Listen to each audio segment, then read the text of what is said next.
From all my excitement, that's what I got.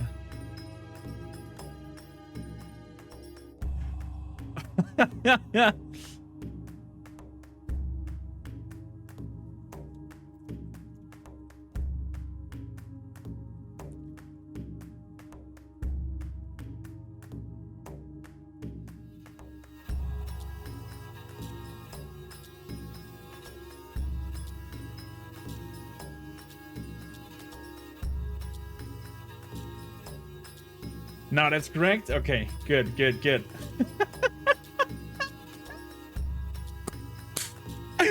Good morning, Reyes. Good morning, Joe. Oh, what a start. That's what I get for being overexcited. Didn't even chat the stream code and went live on the company side. 5 squid. Well, I guess I'm being fired by tomorrow.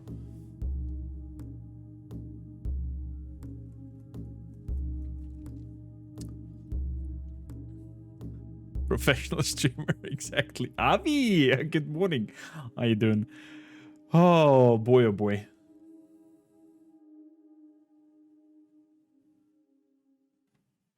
Oh boy, oh boy. Dude, it's so close. It is so close. Will it be Tiefling, Orc, or Barbie? I'm so curious. We still have like an hour to go until we decide the winner.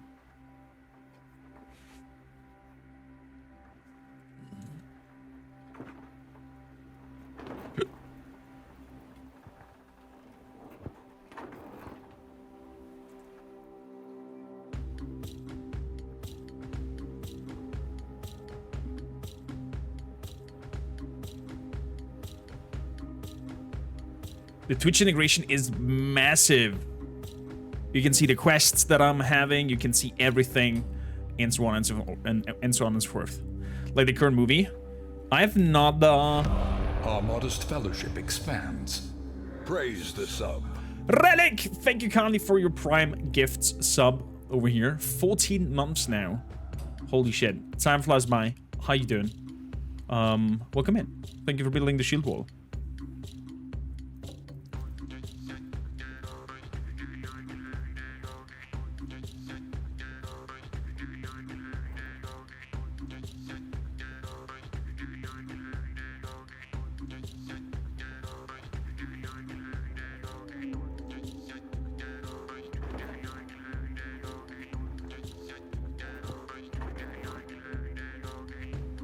Actually dropped it off stream on the first. Doesn't matter. Still appreciated. Thank you kindly.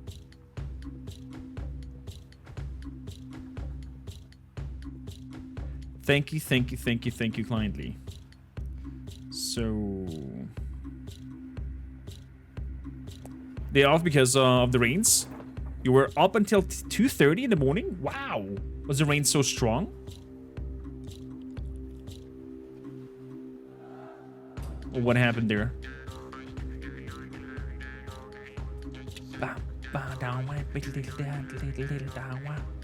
Man, it's so good. It is so good.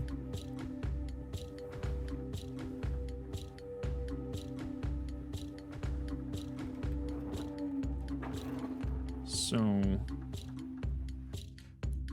for those who don't know, we had a character sheet competition.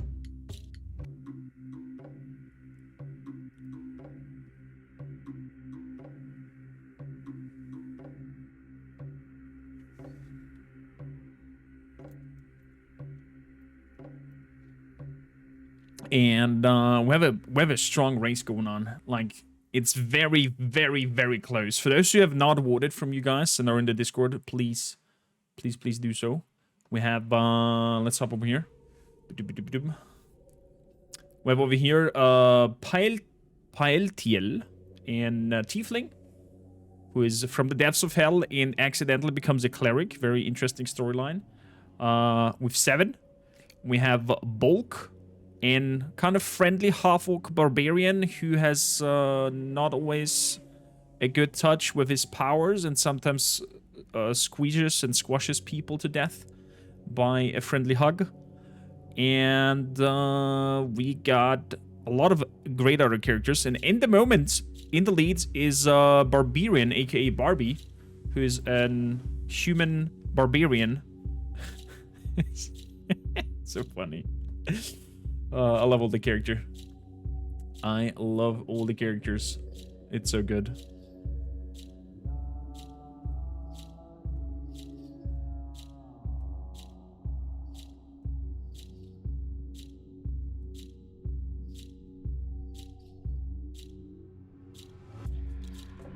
It is so good.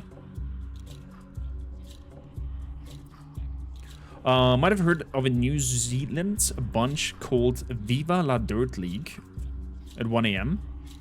They were making a grand opening on their studio building, taking bakers on tour over the sets and stuff. Oh, that sounds intriguing. That sounds intriguing. Chad, raise your drinking horn if you have the game already. Raise your drinking horn if you have the game already.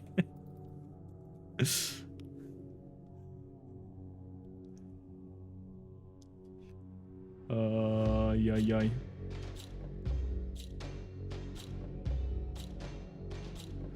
Oh! Sadly, I cannot check that during live stream. Please drop it either in DM or in the Discord on their VODs to check it out.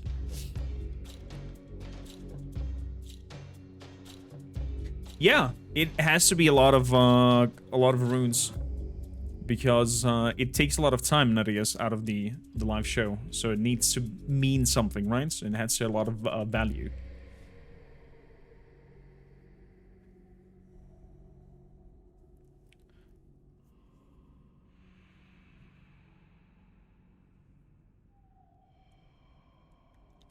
But let's have... I freaking love our characters. It's so good. I thought it's just some random horoscopes or so. It's basically it. I mean, it's just for the vibes, right? For the Viking vibes. I have this set of rune cards over here. And whoever claims a rune reading, you can ask a question to the runes. And we're going to lay out the rune cards. And we'll see what they tell us. And what they tell you. So I thought I'd bring in a little bit of culture here.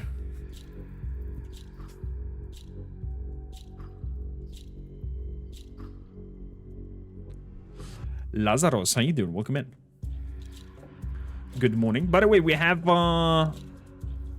for everybody who's following, we have BG3 emotes, as Stream Elements just showed, with a crying one, a laughing one, hearty one, and nice, and a nani.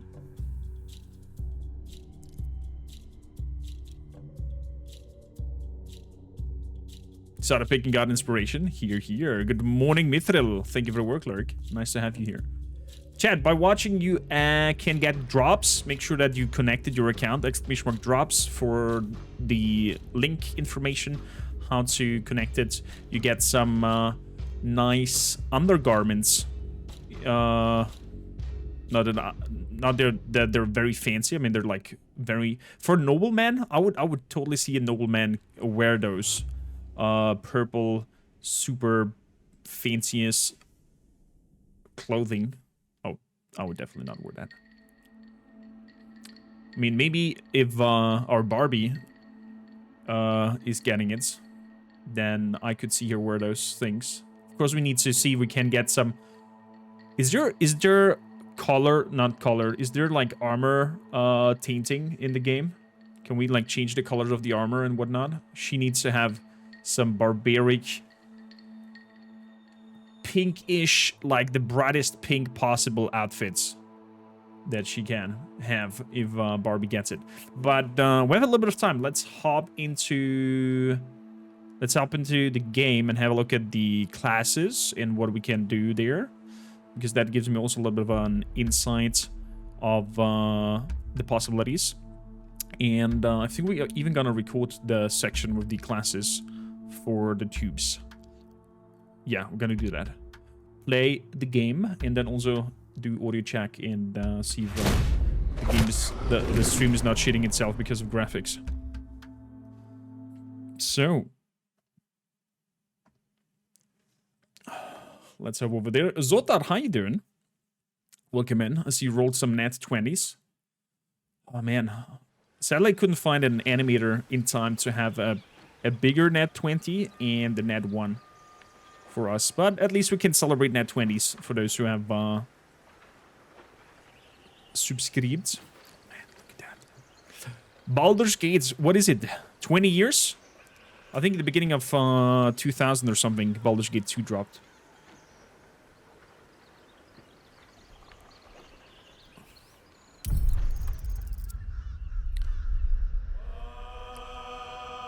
Ooh, the drop down. Whoa.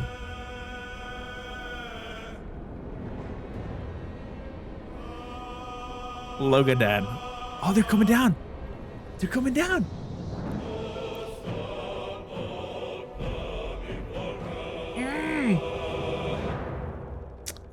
The soundtrack of this game is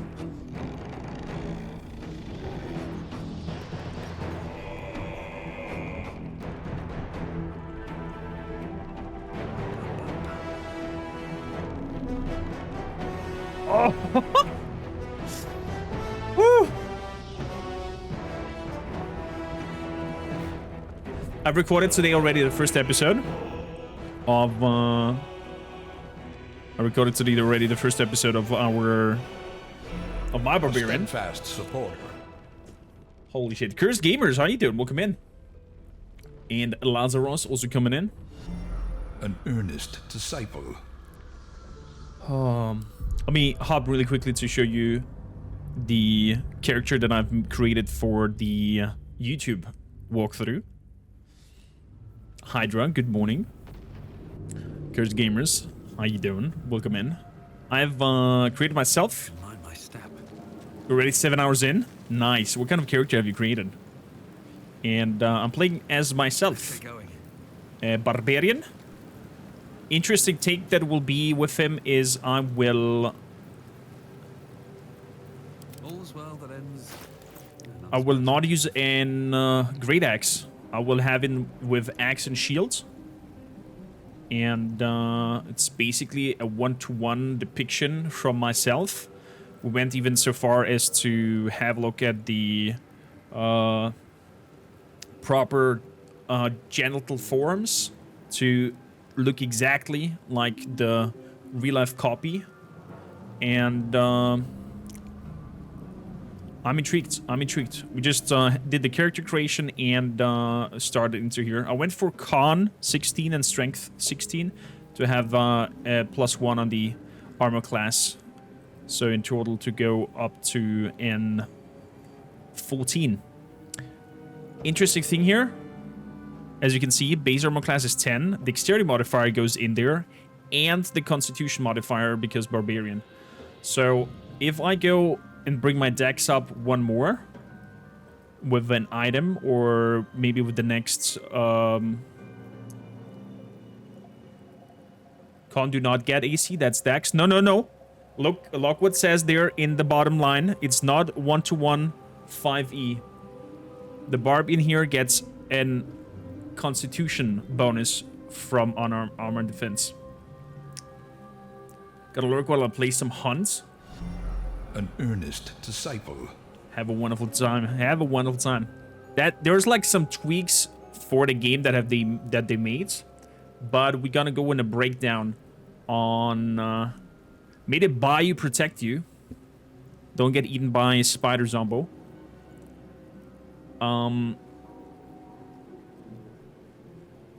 There's a lot of tweaks that happen. Also, the human race is not getting a +1 on all its ability scores, but you have to choose a +2 and a +1 that you can put into the ability scores. But actually, we're gonna make together the breakdown video of every race, every class, and see what's different to the tabletop version. Because we have over here Civil Militia, for example, that's new. Get proficiency with spears, pikes, halberds, glaives, and armor proficiency with light and shield. And they added the human versatility. I'm not sure if that is in the D&D rulebook of choosing an additional skill to be proficient in. And then unarmed defense, in this case, has a constitution modifier. Normally an unarmed defense is a dexterity modifier, but yeah, I get it for the flavor of the game, probably to make the barbarian a little bit more tankier, beefier. But yeah, they've probably changed a lot into some homebrew situation. Look at this bad boy. To make the game flow feel better. Bairdos, how you doing? Welcome in. Dude, Bairdos, the race is so close. Holy shit. I'm like checking it every 10 minutes. I'm like in there refreshing and checking out who is in the leads for it.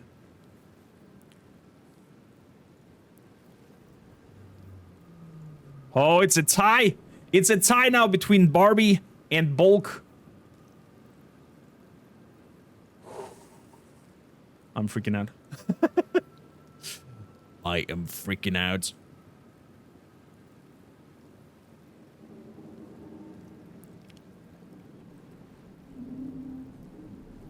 Not really 27 minutes, but more of a...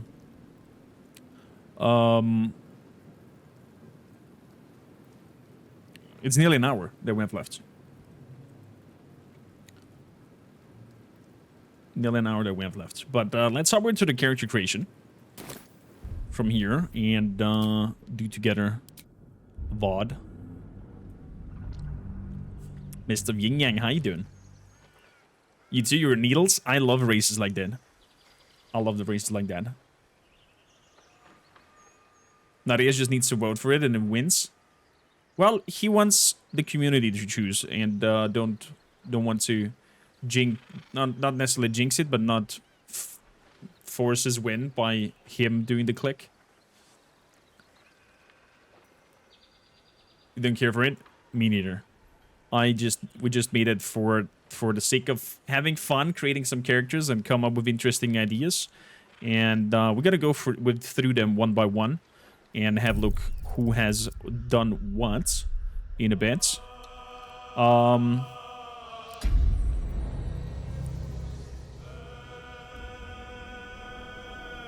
We're gonna play our run through on balanced.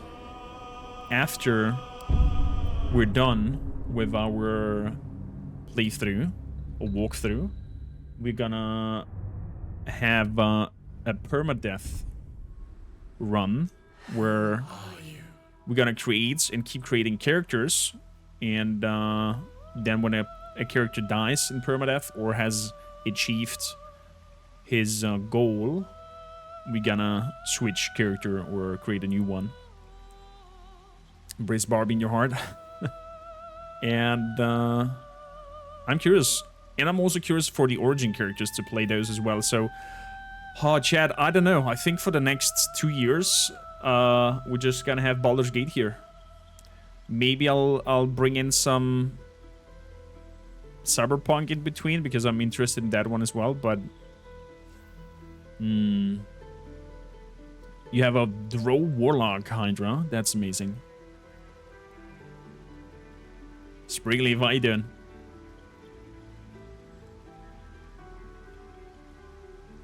Corbling a thick-ass chick, good-hearted barbarian sounds amazing. I think all the characters that have been submitted are freaking fantastic. We're in the new world now. Dude, Sprig, I can't wait. I can't wait. Ladies and gentlemen, if you do not know my dear friend Sprigliff, he is my counterpart and partner in crime for our Dead Island 2 walkthrough on YouTube. Please show some love over there. Click that heart button. Goodio. So, chat, we're gonna make a breakdown here and do an video. So like that, so the music is not too loud. Okay. Sadly, we don't have a chat on screen, so you can't say hi YouTube. But if you wanted the spirit of your hi YouTube, you can say hi YouTube. And we have like 20 minutes-ish to wrap this up. I think it should take me only 20 minutes. But yeah. Let's hit that record button and let's get it started. Greetings and salutations, dear Vikings. We gotta talk about the races today and all their classes and break them down for you and see what is maybe different to tabletop D&D. And I'll bring my knowledge as a player and dungeon master to help you understand some of the specifics and most important parts in the whole creation here. And let's just jump right into it. I'll quickly bring up my stat sheets over here and disable the shields on top. For those watching the VOD, it is live, so there might be alerts popping in and other shenanigans happening. So keep that in mind. Good.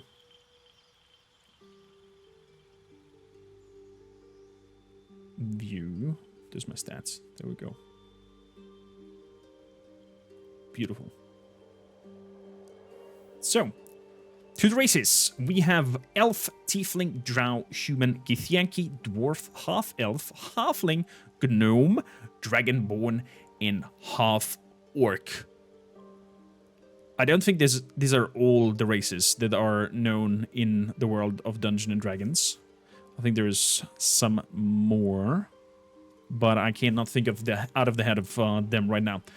Interesting with some of the races is they are having sub-races, aka some specific diversion of their origin, where they come from. So with the Elf, for example, we have as a sub-race the High Elf and the Wood Elf. And High Elves are, you know, our high society, fancy-schpancy, pointy ears who are very affine to magic. They also get in High Elf cantrip that they can choose. It is not necessarily the Firebolt. You can choose a cantrip. You have from Acid Splash, Bone Chill, Firebolt, Poison Spray, up to Minor Illusion, Magic Hands. Very handful. Very handful. Magic Hand handful. And the Wood Elf being very good in fast. Being fast, apparently. And also, as I can see here, some of the... No, the proficiencies do not change. They have altered the sub-races as well. Interesting. So, we don't have the specific sub-race features that we have normally in the D&D tabletop. They have altered them and probably made them more simpler to understand the system. But yeah, Wood Elves get a bonus to their walking speed. So, Wood Elves might be a good class, for example, for a rogue. Something stealthy, something that wants to walk a lot, or a stealthy shooter to like take a shot, walk away, go into hides, and move and find a new position. Then we have the Tiefling, the race out of the depths of hell. Tieflings also have a sub-race, the Asmodean Tieflings. Bound to Nessus in the deepest layers of Hell, these Tieflings inherit the ability of wield fire and darkness from the archdevil Asmodeus. Infernal Bloodline. They get an Produce Flame cantrip that deals 1 to 8 fire damage when thrown, so they can put stuff on fire. Can also be used if you have like a torch on the wall and you need some lights because the enemy is maybe in dim light or in darkness and you can't see it proper with your other mates. You can throw it down there to, you know, light the torch and help you in the battle. Then we have the Mephistopheles Tiefling, who gets the cantrip of Mage Hand, descended from the Archdevil Mephisto. These Tieflings are gifted with the particular affinity of arcane magic. And then we have Azariel's bloodline, who get the cantrip of Thaumaturgy. And apparently it's... put my character up in the sky. Hello? Are you coming? Okay, there we go. Lovely horns. This is quite an interesting and fun feat to have. Especially if you are going down the way of intimidating your enemy, because you're like bolstering you up and make yourself in like a fiery shadow creature being just intimidating for your enemy. I wonder if you can use that in combat. I'm very, very curious about that. Then, from Tiefling, we hop into the Drow. The Drow are basically the Dark Elves of the universe of D&D. The Drow have also sub-races. They have the Loth-sworn Drow, raised by the Loth cult in the citizen of Menozoboran. Here you don't get any difference in terms of like a bonus feature other than a roleplay flair of where they come from. And I wonder if all the sub-races and backgrounds do tie into the storytelling. I so hope that they do tie into the storytelling. But I guess time will tell. Time will tell. The Drow gets these kind of racial features. We have a 9 meter per turn move. We have a Drow weapon training, so we're good in fighting with rapiers, short swords, and hand crossbows. We have superior dark vision, so we can see in the dark up to 24 meters instead of 19, I think, is the normal dark vision. And then we have the Fey Ancestry that give us advantage on saving throws against being charmed, and we cannot be put to sleep. Jumping back here, we have missed the Hellish Resistance, so that's giving us some resistance to fire damage that gets halved, and we have the normal dark vision that is 12 meters, not 19. 12 meters is normal, exactly, Zoltar. And then we have the basic speed of 9 meters as well. The God Healing looks awesome, dude. All the characters look freaking fantastic. What we missed on the elf one here is the elfin weapon training: longsword, short bow, and longbow. Then again, the normal dark vision and also the Fey Ancestry, just like the Drows.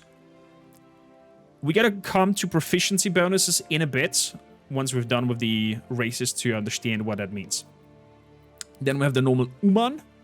Uman has 9 meter base range, has civil militia. So he's proficient with spear, pikes, halberds, and glaives, and has an armor proficiency in light and shields, light armor and shield. And we get human versatility to choose an additional proficiency to be proficient in. And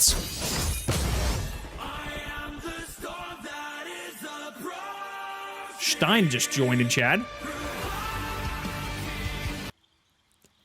You didn't got pinged? I'm sorry about that. We're gonna fix that in 1 second. Did we not send the live tweet out? We did not.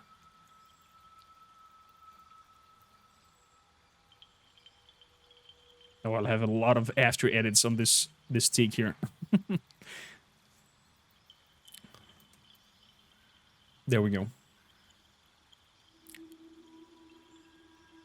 So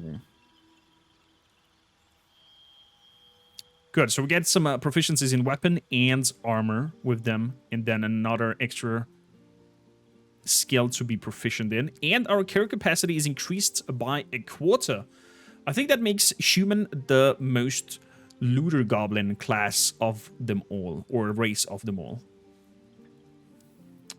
So then Githyanki. Githyankis are an interesting race. They are a slave race, or have been a slave race, and lots of them are still enslaved by the Mind Flayers. And they managed to break free and are now traveling through realms by riding red dragons into battle and hunting down everything that is in any sense related to the Illithid menace. Everything that has something to do with Mind Flayers gets destroyed and hunted down. That's their main purpose. That's what they do. They just hunt everything down that is related to anything of the Illithid. Decats and Astral Knowledge gain proficiency in all skills of a chosen ability. Wow, that is quite powerful.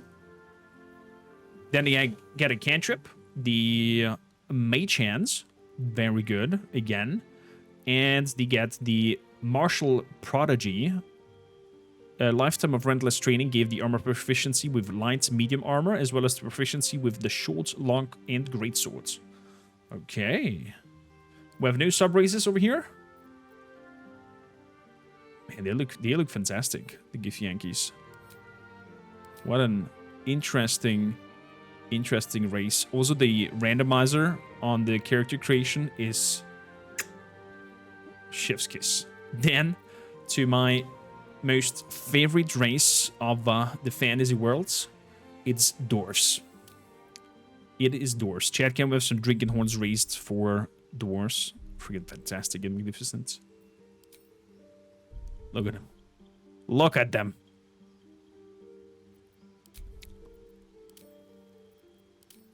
Give me a male dwarf.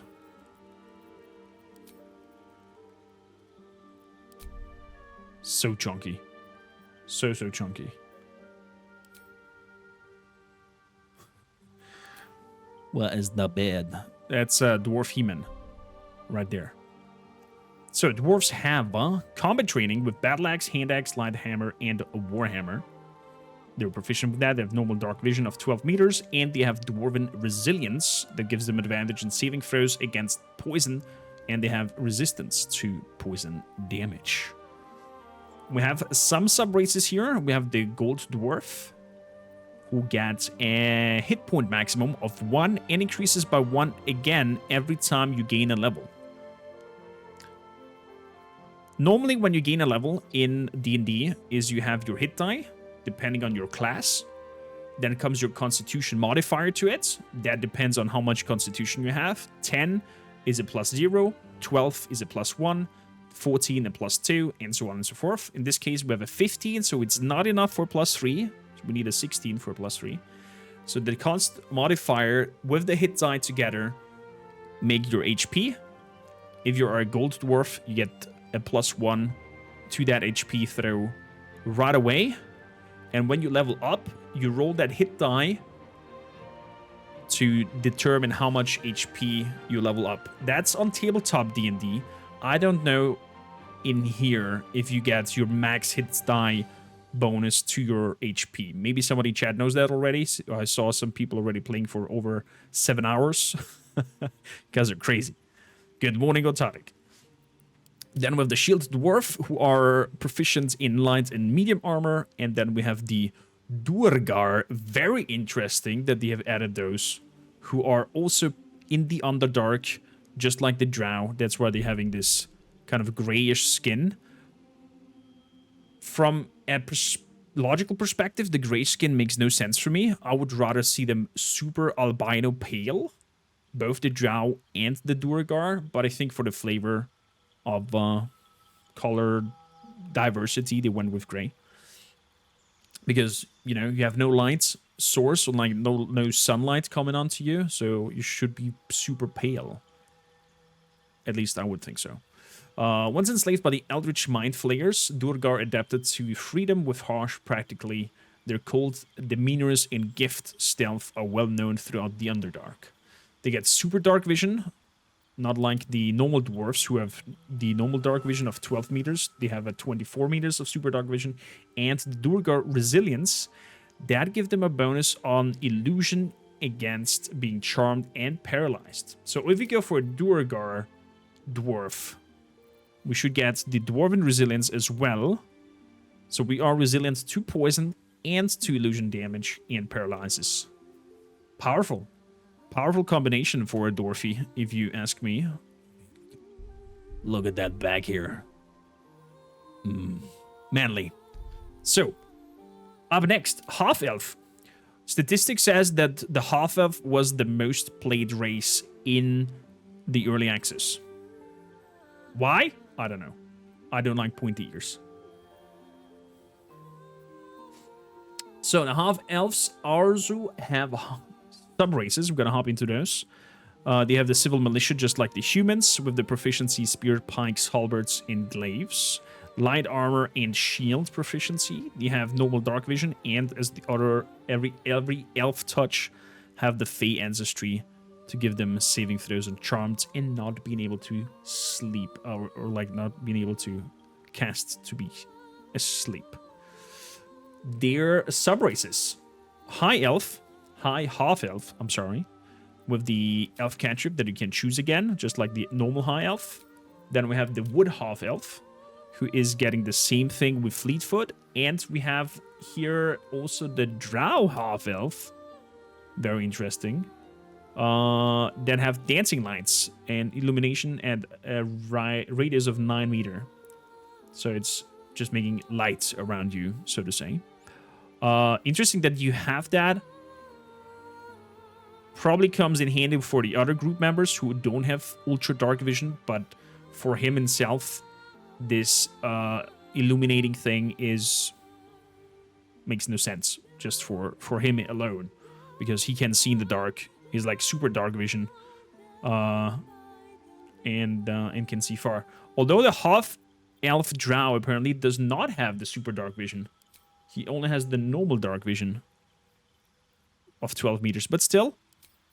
This is illuminating of 9 meters, and he can see 12 meters in the dark.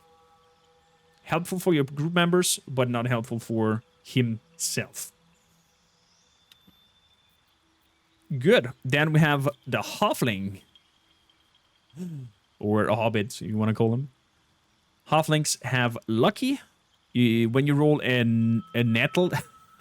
When you roll a 1 on any attract roll, any ability check, or saving throw, you can reroll your die.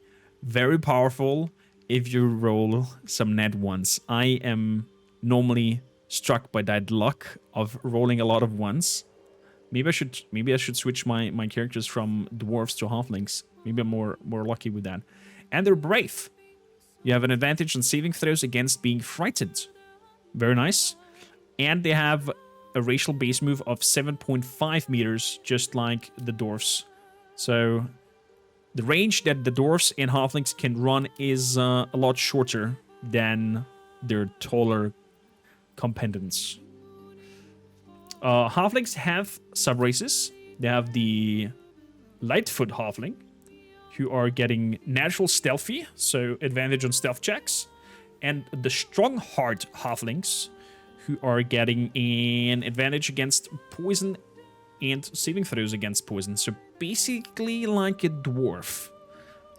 The Strongheart halflings. Basically like a dwarf. Legend has it that Dwarven blood gave Stronghearts their hardiness. There we go. There we go. And the Lightfoot are stealthy but social. These halflings travel all over the Faerun and make names for themselves. Fair enough. Fair enough. Then we have the Gnome. Basically like a halfling, just even a little bit shorter and more slanksier. So, dwarf do have sub-races. The dwarves have the gnome cunning. The gnome have the gnome cunning. Advantage on intelligence, wisdom, and charisma saving throws. And also a very short movement speed. And, oh, the music is so good. Down by the river. We have the rock gnome.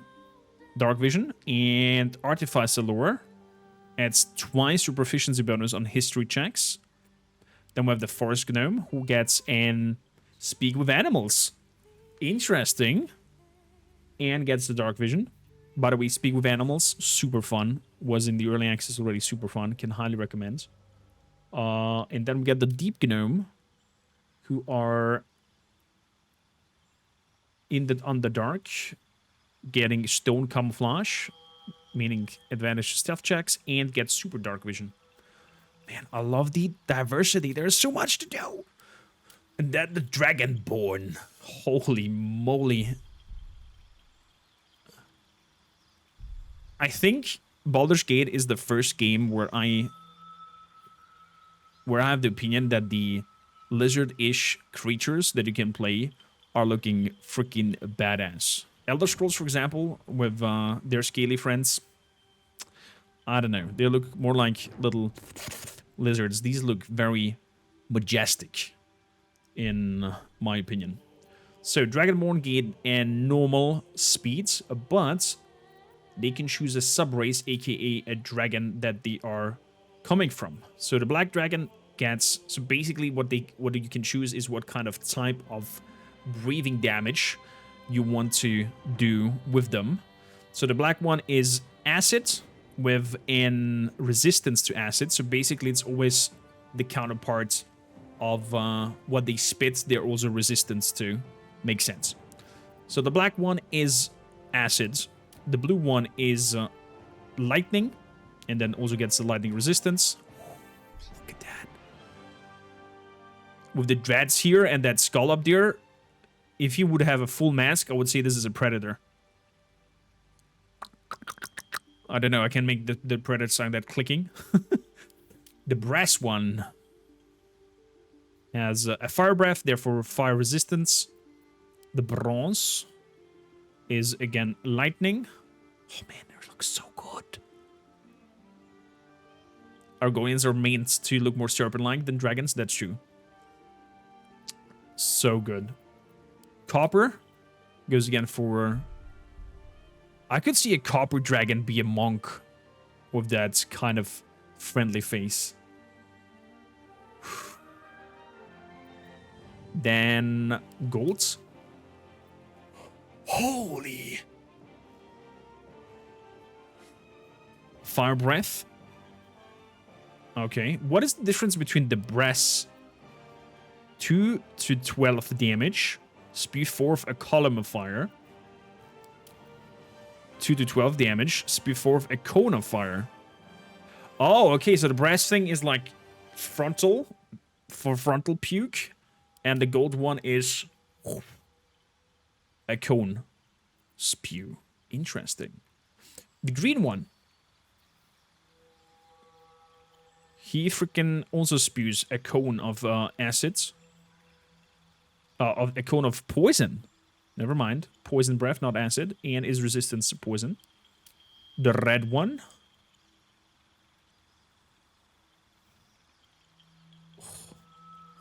They made them so badass. Cone of fire and resistance of fire. Then we have silver.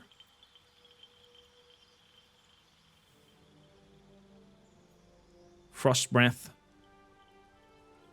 Same as Pathfinder, brass versus gold dragons. Oh man, Pathfinder, such a great game. Such a great game. And then the resistance to colds, white. Same with... it's also very intriguing. Same with the frost breath in a cone.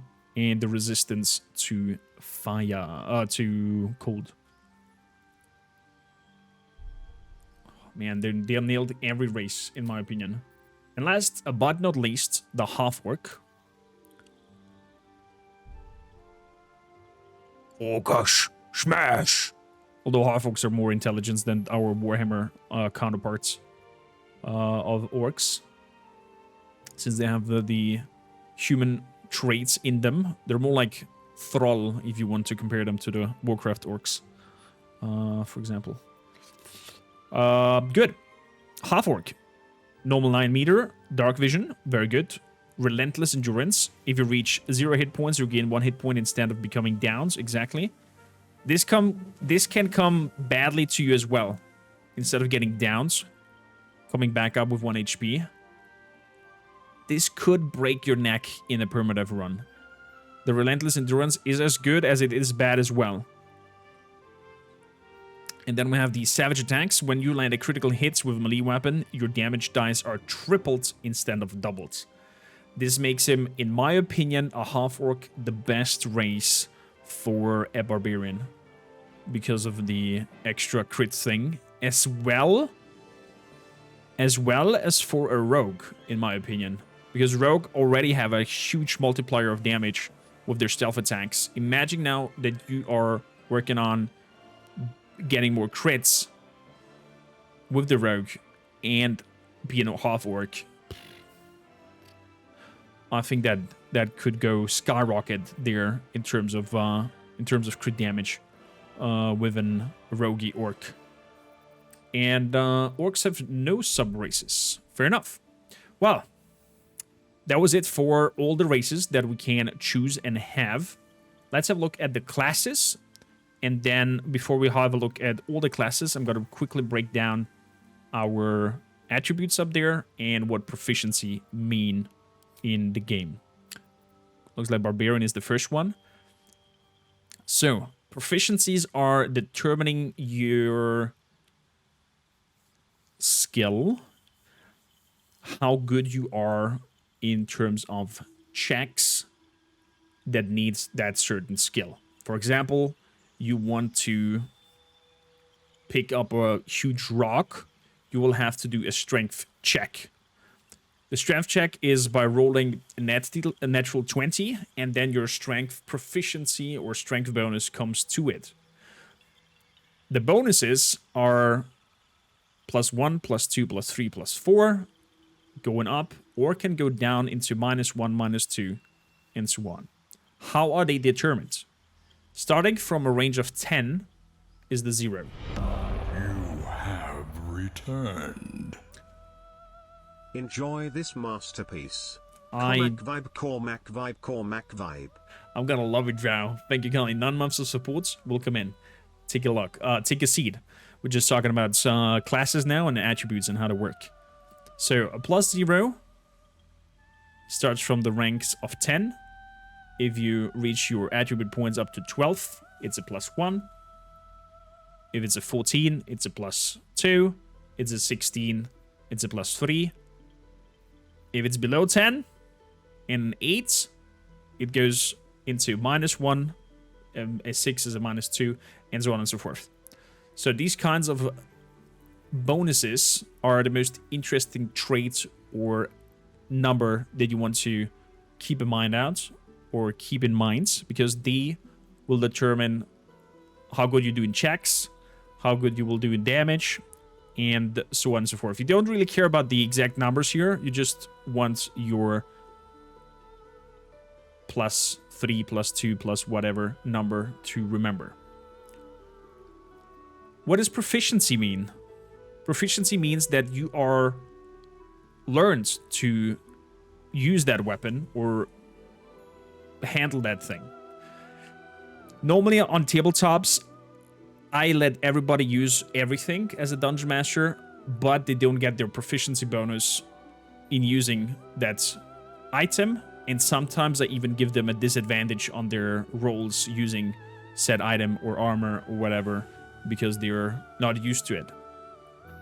In this case, our barbarian orc is used with simple weapons, so that is like daggers, hand axes, etc, etc. Maybe there's a list of sub into abilities. Is there a list of like what counts into simple weapons and martial weapons? Not here in the creator, maybe in the game then. But that means you are able to use that one, and you get a +2 to your roll. For example, a mage is proficient in casting magic, so he gets a +2 into casting magical abilities. Let's say he is shooting a fireball and a target, or he's shooting in a magical shot at someone that needs to determine if you hit or not. So you will have to roll a d20, and you get the +2 from your magical proficiency on it. So it's more likely that you will hit if you use things that you are known to or learned how to use. Make sense? I think, and I hope. I might double back on that one and make an non-live video with a proper script on showing you numbers in the little stats on the screen to double that down for you. So, that said, let's hop over to the classes. We have our barbarian, very straightforward, brute power force in the front line, who gets a special ability, the rage ability. Raging means you half the damage of physical damage that comes into you. You add a +2 to your damage roll. It will go higher as you progress in the level. And you are getting an advantage on saving throws. Saving throws all related to strength checks, exactly. There we go. And as a class feat, you get unarmored defense, meaning you don't have to wear armor in order to bring up your armor class. In here, Constitution is working for your armor class. On tabletop 5e, I think it's Dexterity, so they changed it here into Constitution. That means if I go, for example, to my abilities over here, class, where was it again that was showing our armor class? I saw it before.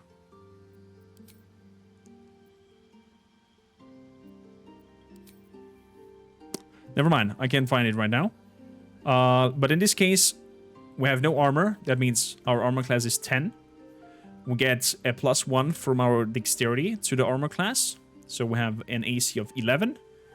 And because of the armor defense, that takes the constitution modifier. In this case, a +2. So 10, no armor. The 1 from dexterity. And the +2 from constitution. 1 plus 10 plus 2 is a 13.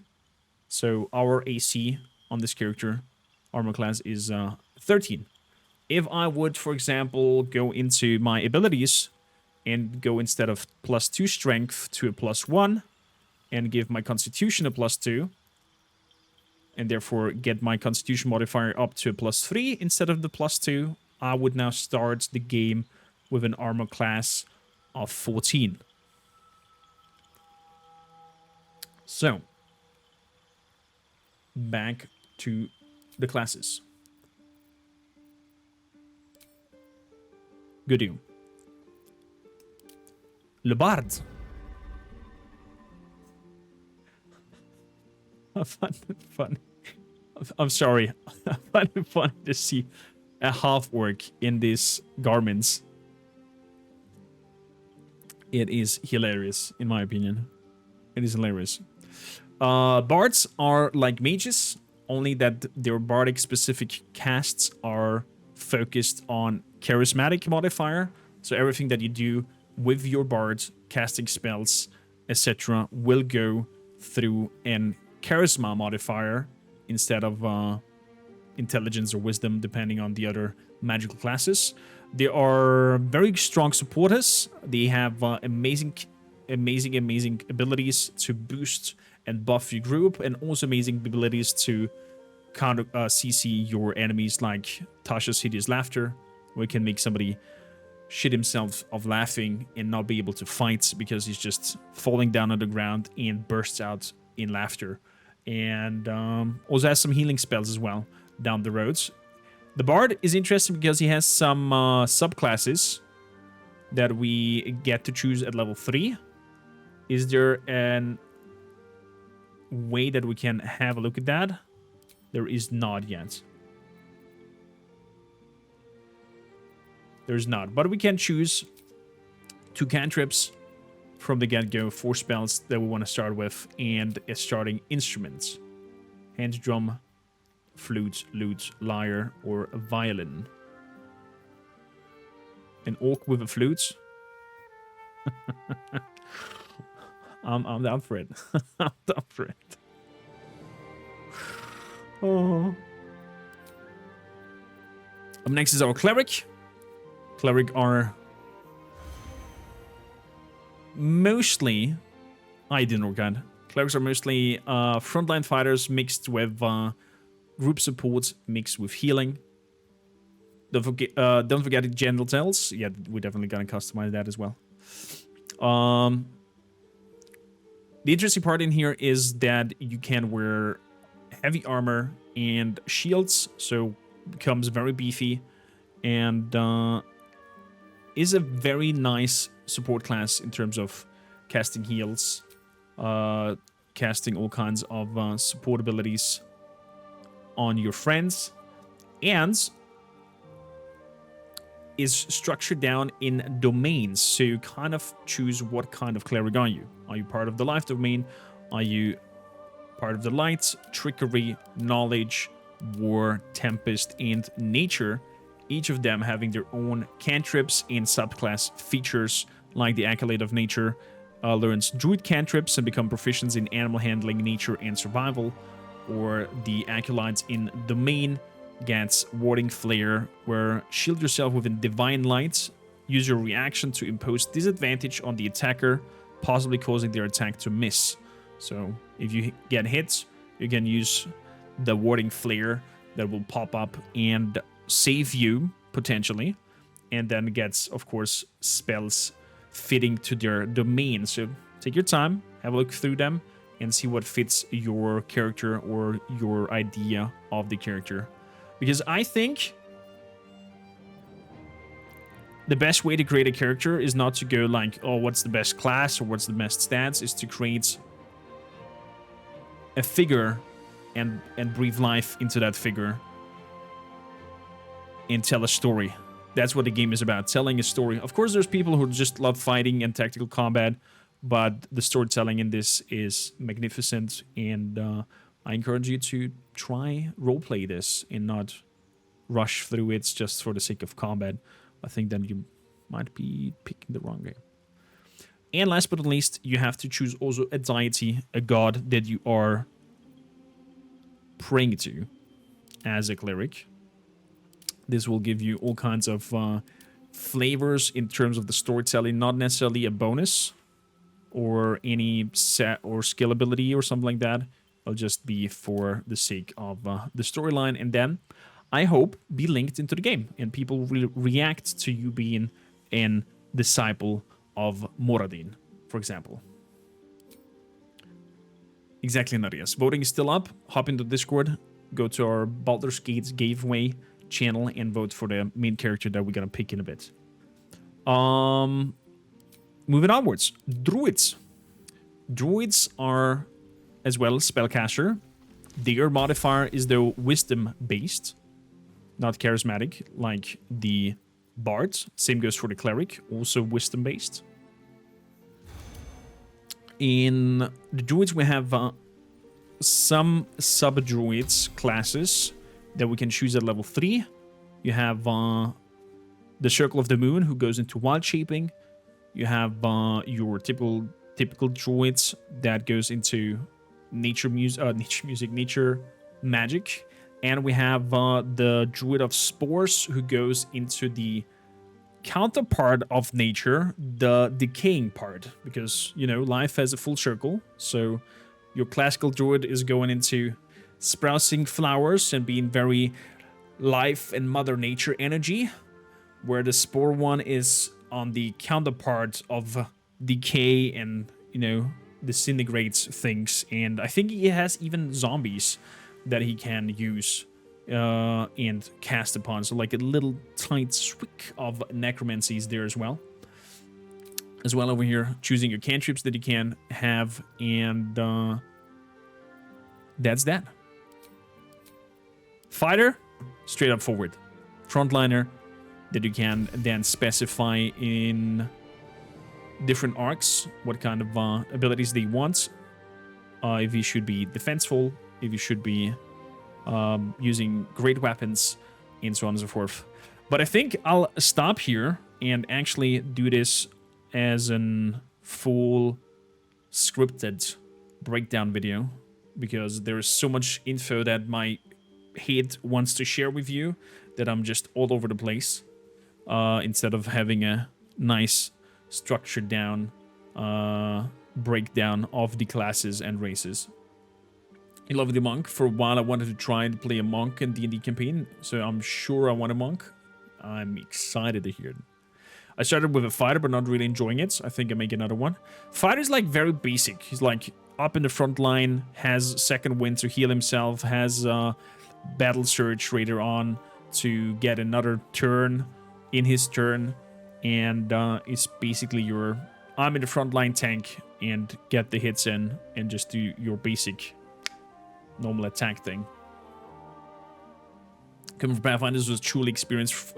You have to think Pathfinder is like a more branched out, complex Dungeons and Dragons experience, where D&D is very arcadey in compared to Pathfinder. But you might want to like multi-class in terms of bringing that depthness of Pathfinder rounds if you want that.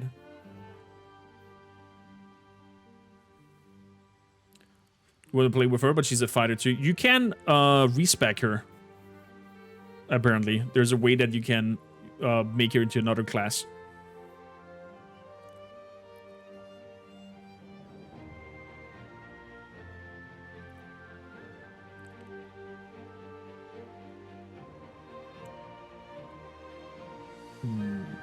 You wanted to dual class monk with barbarian.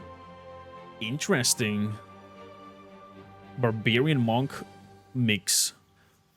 I was thinking also for Barbarian Monk mix for an Obelix character that I had in mind. Okay, Chad. I'm gonna hold here for the breakdown of all the classes and whatnot. And we are having a look at our character sheets. And go through them. We have 10 minutes time until the vote is over. If you want to take part in the votes, hop into our Discord. And head over to Baldur's Gateway channel, right under the general chat, the Great Hall. So we hop on over here. There's the Great Hall, our general chatty chat, and then with Baldur's Gateway. So, the rules are very simple. Use the drinking horn icon and the picture to vote for the class. And the one with the most in 10 minutes will be our main character for our chat adventure. We have the Twitch integration running for the game, so everything we do in the game will be decided by you guys through the integration. And you are the wielders of fate here. So it will be your story, and I will be just the conduits of playing it and telling it and role-playing it and voice acting and yada yada yada.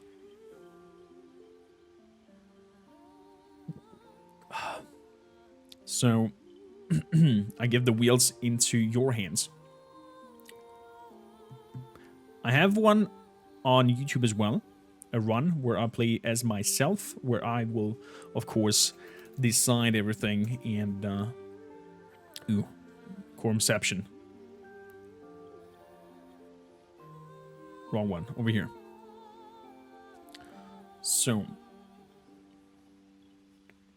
let's have a look at them. First one we have from all kinds of Belladonna, aka the Big Wolfie here in chat. She has made a very intriguing character, an tiefling that becomes a cleric. Her name is Paelethiel, is an Asmodeus tiefling, is a cleric from the trickery domain. Her deity is Saloon. Hopping over here really quickly, the deity Saloon is the lady of the moon, stars, and navigation. Her powers over the heavens is constantly challenged by her sister Shar, who seeks to plunge the world into eternal shadow. Very interesting mix. Very interesting mix. So, she's chaotic neutral and banish from the Nessus for being too curious and keen on religious affairs. Just like a little cat, this tiefling is curious about everything and everyone around her. She wants to know it all, which can lead to some intrusive, awkward questions.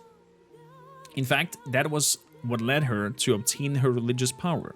She went outside of the realms of hell, following a clue from a book she found about the moon and the stars. She was curious about them. She had never seen them. So Saloon spoke to her amidst the stargazing. She promised powers that could help her achieve more knowledge and wisdom. Paeltiel didn't know better and thought it was someone playing tricks on her, so she accepted in a whim. But do not underestimate her. Although she sometimes can seem foolish and childish, or even kind of dumb, she indeed possesses a lot of knowledge and power within her. So basically, an apostle of hell that, because of her curiosity, accidentally ends up being an descendant or an apostle of Saloon. Very intriguing story twist there. If you like Paeltiel, drinking horns down here for her. Up next, we have Bairdos, who has created an half-orc. His name is Bolg. He's a barbarian. He is neutral good. Bolg has never really felt like he belonged. Wherever he has been, he felt alone. Not the sharpest tool in the shed either. He always tried to live by what's right and what's wrong. He did what he was required as part of his tribe, always trying to help whoever he could. But tribe politics never sat well with him. Leaving the tribe at 27 winters, he tried settling in a mixed village, but was never truly included. He wanders for the past 5 years, helping any travelers he could, but never lingering in any place long enough to be close to outstaying his welcome.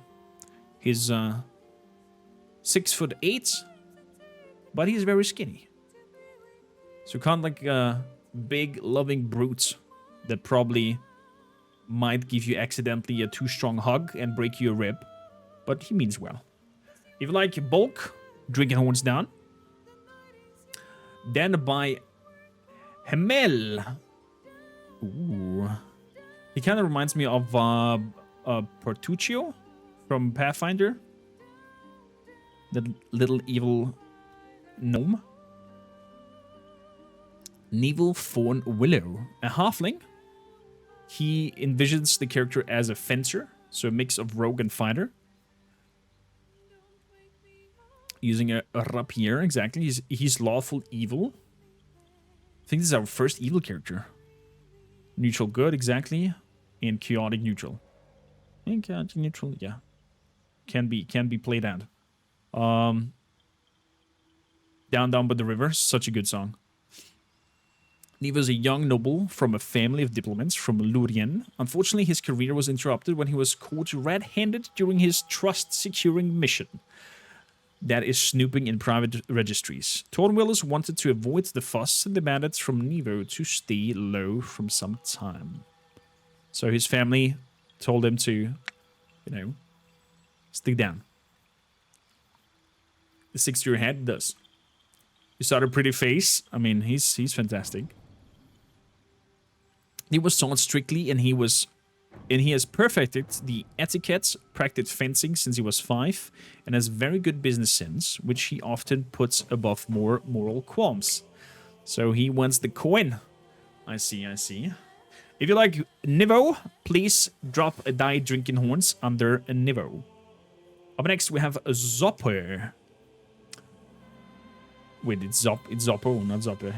I mistyped there. He has Sidon Axe Brains, a paladin with an oath of vengeance. He's chaotic neutral. Sidon hid under the floorboards when his hometown was sacked by a mercenary company, and most of his family friends were either killed or captured. He does not know where they were taken. His cousin raised Sidon until he was old enough to join the army. His company was lost in the war by mercenaries, which made him give out an oath of vengeance against all mercenaries, for losing 2 families to mercenaries was too much. So he is out for vengeance. Paladin runs are quite interesting because if you do not stick to your paladin code in terms of deciding in the game what you want to answer or how to react to a situation, you will break your oath, and then you will be an oath breaker, and that will trigger a whole other storyline. So I encourage everyone who plays this to not save scum. Although save scum is such an evil word, but to, you know, just play along and see where the journey takes you, because it will be very unique if you do so, and not try to, like, you know, win every roll. Oh, I missed that roll, let's reload. I missed that roll, let's reload. Just go with the flow. Go with the vibe. If you like Sidon Axe Brand, our Vengeance Paladin, cast Die Drinking Horns to him. Then we have Save scum is an evil word. I mean, is it scummy? It's like, you know, everybody plays how they like, and I don't know. I don't like the terminology of that. Save scumming. Just find it harder in the game. I mean, yeah, you can definitely try it out, or like try to find a different approach if you fail it. But also the game gives you multiple chances often on situations. If you fail one, you have another chance, and then another, and then it hits the fan. Yeah, I mean, I'm not telling you how to play. Everybody should play how they most enjoy it, because games are here to have fun with and not to, you know, have anybody tell you how to play shit. But I just encourage the thoughts of accepting losing and go on with the story and see how it evolves. It will be unique and interesting.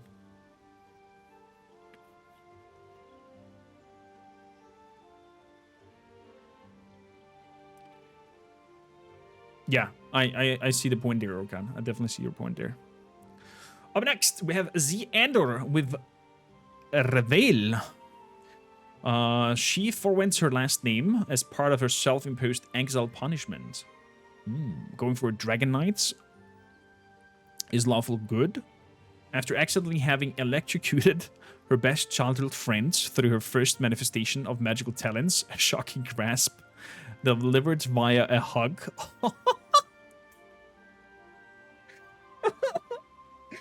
Imagine you are...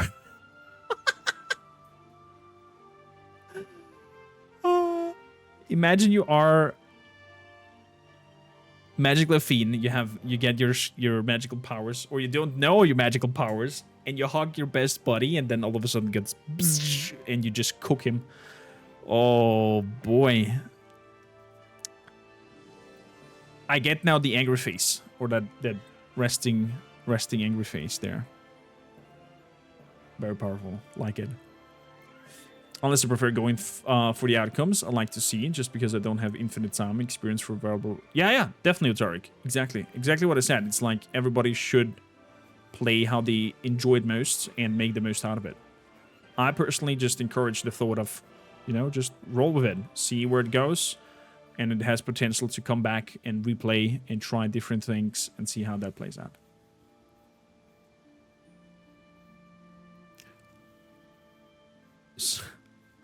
So after accidentally frying her friend with a shocking grasp by hugging her, Rail fled from civilization, too afraid to harm anyone ever again, and therefore has the Outlander background. Oh, interesting thought process there, Xander. Nice. However, during the events of the prologue, she quickly comes to realize that the exile and isolations are no helping anyone, other than her own conscience. Thus, she swears the oath of a paladin to protect those in need of going forward. Multi-classing into paladin. Very good. Very good.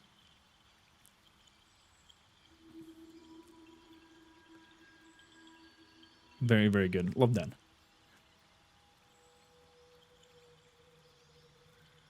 Yeah. Totally. Totally. I totally get that, Orkan. If you like Reveil, who's accidentally zapping her best friends, drink in the horns below. Up next, we have Zotar with Rizir Bain Tar, a drow, paladin oath of devotion, and then should forcefully break his oath and become an oath breaker. He's lawful evil. He is working with a great sword. He is bound by the dark urge. You remember nothing of your past besides that you walked a path paved with blood. As you venture on, you find yourself inacceptably drawn towards unimaginable cruelties. Where do these thoughts come from? If you like our Rizir and his urges to kill, drink it horn below. Love how it's epic of a magic card. Oh, it's a pick of a magic card. I thought as much because of the art style. Magic cards are super powerful. And last but not least, by Nareas.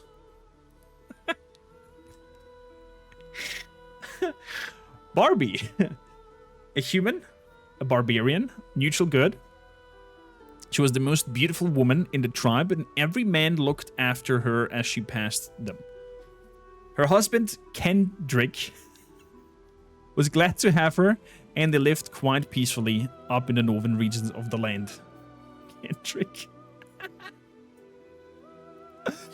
After a few days, only 2 kids were left, and everyone stood guard, eager to find and potentially kill any threat. The night was silent. Barbie was sitting outside of the last two children's room when she heard the crack of a twig. Her head turned quickly, and there she saw it. A tall, grotesque figure with antlers, fur, and claws. Oh, antlers. Standing in front of her. Although she was afraid, she started to fight with the creature and called for help. The village managed to fight the intruder off, but it fled into the woods. Barbie was worried about the children and chased the creature. The wounds they inflicted upon it made it drop blood to track it down. Luckily, after the short pursuit, she found the missing children covering in fear. With a few blows, the enemy fell, and the kids came free. But they seemed off, not normal anyone. They got tainted by the creature with some kind of illness. After bringing them back, Barbie asked Tuck, Brother Tuck, what the sickness was and where to get a cure. With a few directions, she went off for an adventure to go to Baldur's Gate, where she met other adventurers like her, some of them like-minded. If you like a Barbie, our Barbarian, please drink in horns below. We've reached the time. We're 6 minutes past. I'll have a quick zip, and then we're gonna have a look who has the most votes and start creating our character.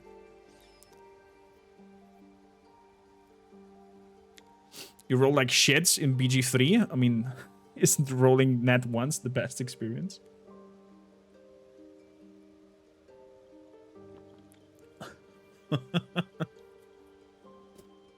Oh boy, oh boy. So, let's have a look from top to bottom. We have Pailtiel with 8, who is number 1. No. Bolg gets number 1 with a 13. Then we have Niva with a 2. We have Sidon with 3 votes. We have Reveal with 5. Razir with 3. And a Barbie with 10. Congratulations. Beirdos.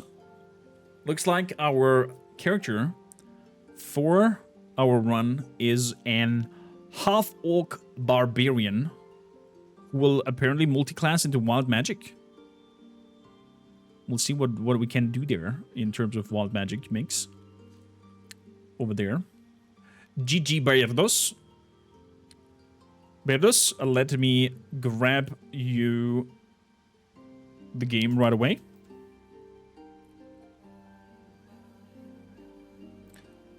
So, store page,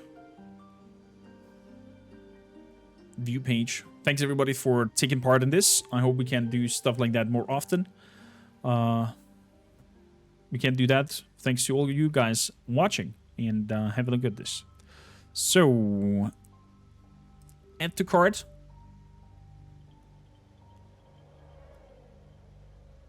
Hello? Are you added to the cart? Add to cart. There we go. Purchase as a gift. I'm gonna hop over here so nobody sees. And then... Oops, run. Bairdos del Baggio. Bloop. Continue. Recipient's name. Bolg, Olg. Lavia. Cormacher. Best wishes, continue. People. That's of course something that I don't want to share over here. Purchase. And thank you for your purchase. There we go. Beardos, congrats. Have a wonderful time with BG3. Everybody, thanks for taking part in it. And with that, we are finally added. And we are hopping in here. And funnily, already on the correct race. Half-orc. Body type 1.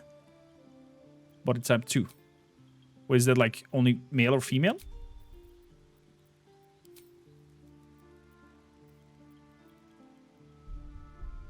Okay, so body type 1 is like a female body type, and 2 is... Okay, fair enough. Some races have 4. I've seen it. Good, yo. So we want... Let me bring up Bolg over here on the other screen. So I have him on my monitor. So Bolg seems very young, 27. Fair enough. So a little bit of maturity. How far does it go? I don't really see a lot of difference other than a little bit more wrinkles. Yeah, we're gonna go with that. Then, let's see. This kind of looks goblin-ish. No, he has a strong jaw from what I see there. Yeah. Yeah. Strong jaw, I like that. Yeah, head 5. Head 5. Let's hear the voices. Where to next? Let's go a little bit louder. What was that? Let's hope the locals are friendly. Definitely not. Let's go straight to the back. Pals, be wary. It's opened. I wonder what's back there. Yeah, voice 7, kinda orcish. More of those wretched things. There's magic keeping this chest sealed. I can feel its aura. That sounds very educated, voice 5. Where to next? What was that? Let's hope the locals are friendly. Hells, something just woke up down here. Voice 7 and voice 3 so far. What do you guys think? Be wary. This place is... It's opened. More of those wretched things. 3 or 7? Where to next? What was that? It's opened. More of those wretched things. There's magic keeping this chest sealed. I can feel its aura. I think 3. Hells, something just woke up down here. Yeah. Let's go with 3. Where does our character have any scars? Then we have somewhat of an olive tone. Like this, a little bit brighter olive. Orcish green. Oh, this looks also good. No scars yet.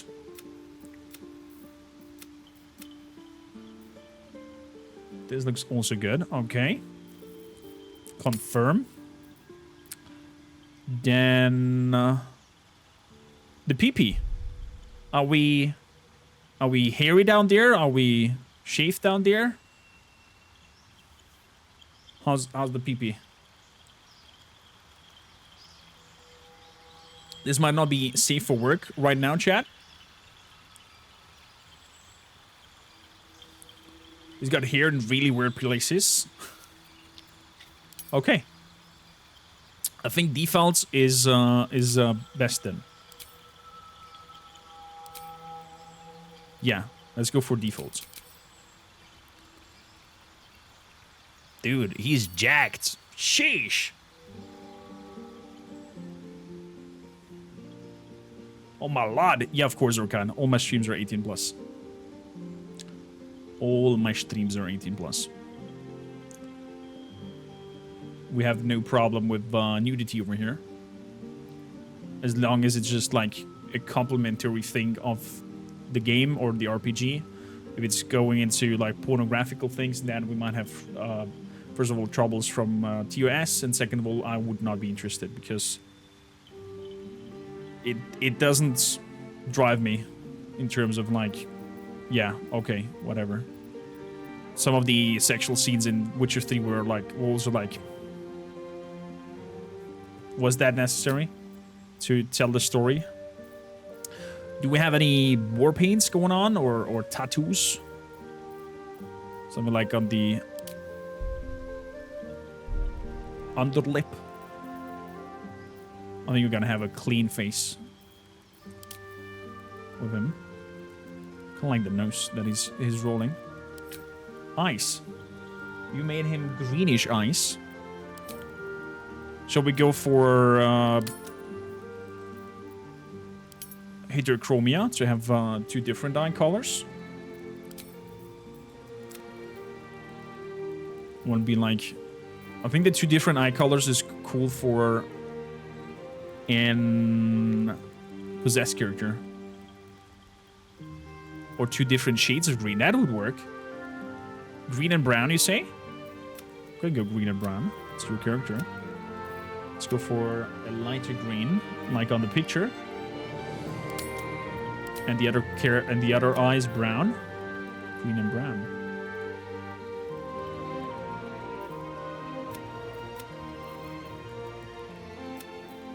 Okay. Ooh. He's taking shape. I like it already. Makeup? No. Here. He has like some very floofy hair. That is rocking over there on the picture.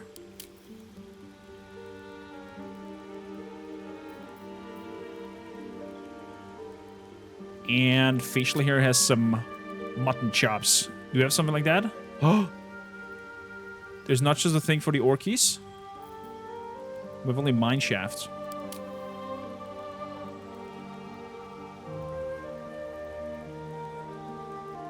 There's no like...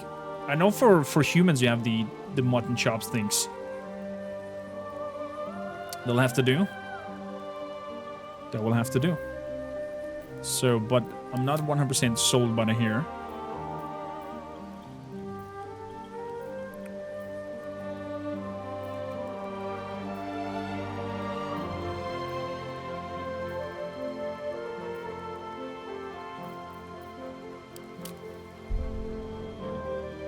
The Conqueror, long hair. Looks like a noble orc.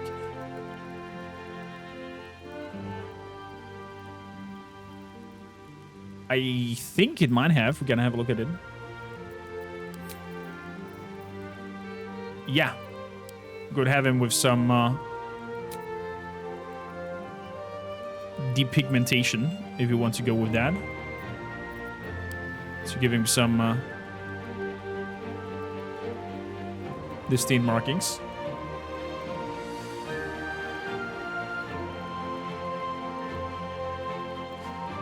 The hair can be whatever you feel. The aim was to always be straggly and unkempt. Yeah.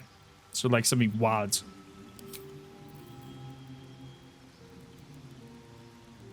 A bricklayer friend that looks like that.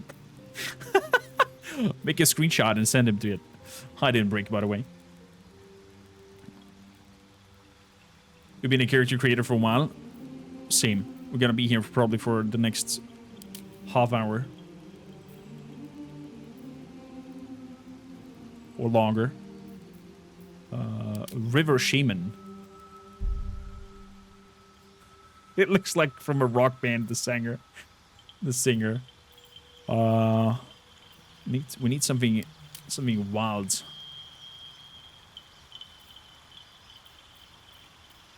Something wild that all looks very combed and taken care of.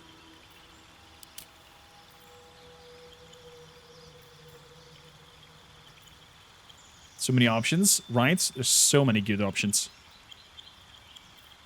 Oh god. Oh god, there's a poppy bud.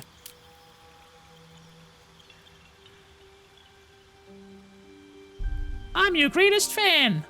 Whoever plays Oblivion will know exactly what I'm talking about. And hate it instantly, just like I do right now.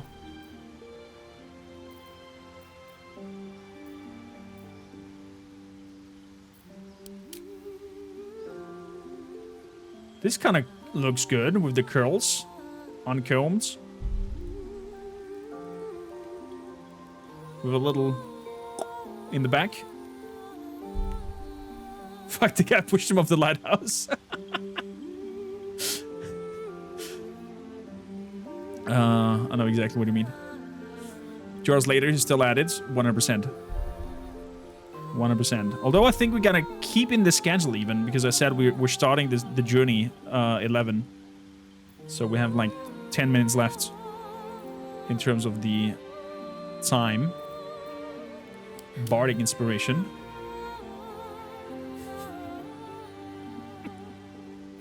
No, that does definitely not catch the vibe of him. Oh boy.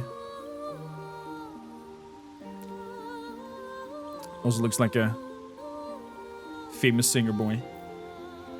Bolg, not emo. Exactly. Nope.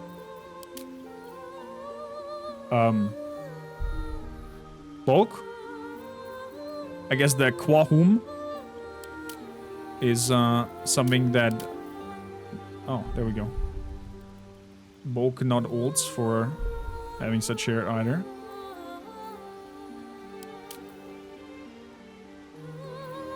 They all look so nicely done. There's nothing like... There we go, willow tears. Orcamo?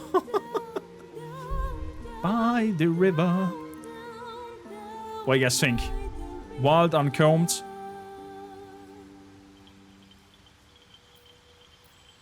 Willow tears. I think that one looks good so far. Bavalets.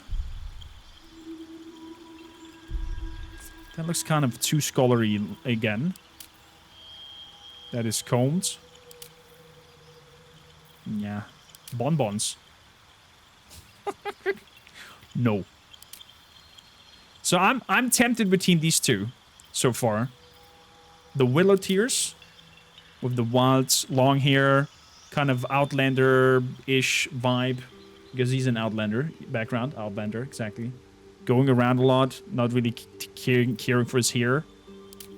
Or just cuts it here and then and then puts it back here in a little wiggle tail. Or okay, that is too fancy with the braids. It looks fire, but that is too fancy.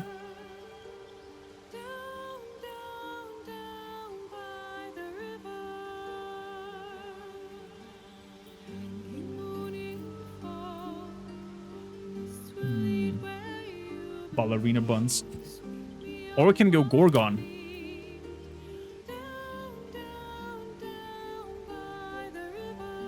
This kind of captures also the wild Outlander vibe.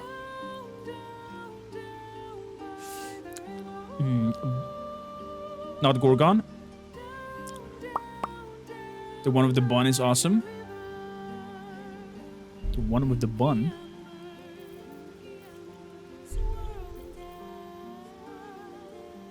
More like homeless vibes. Okay, so Willow or Socha Pearls? What kind of a color does he have? Beardus.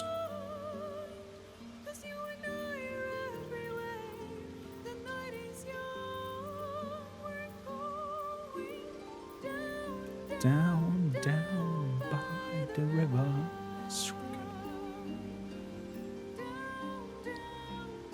Willow Wisp.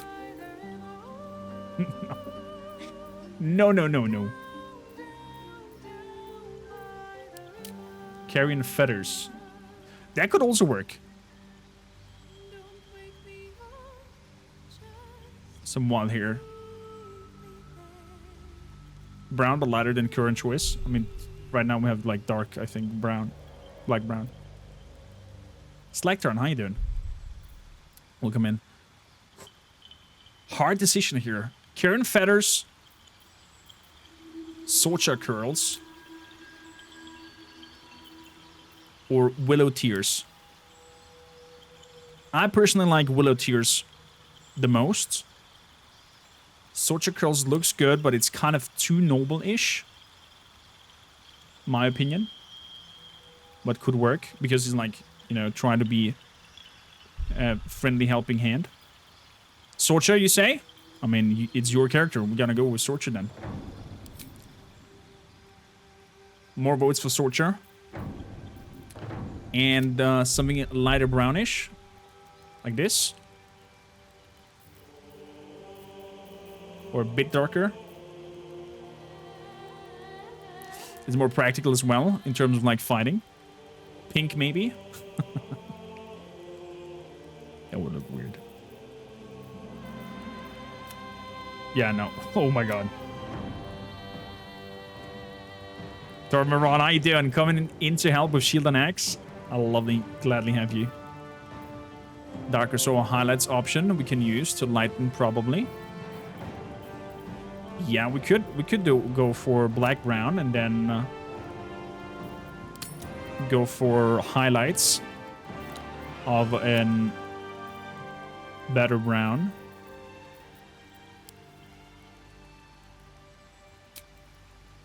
But it's kind of like just putting in strains of highlights in. But we can rock that.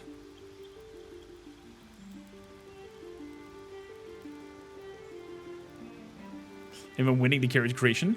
You like that? Good. No graying in there. Are we going with this facial here? Or are we taking something bushier?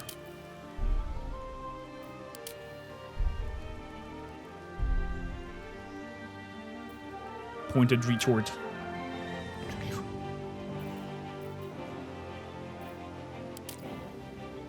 Ruined rascal? No.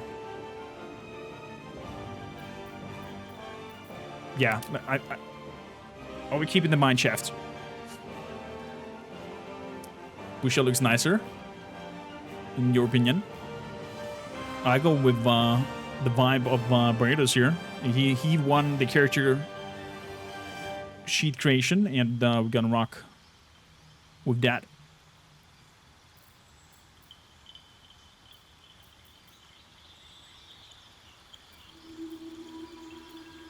Rambling. Wow. Yeah, I think we're gonna keep with the mine shaft here. I would love to hear some proper goatees, like in the character picture that he sends, but Gandalf the orc, imagine.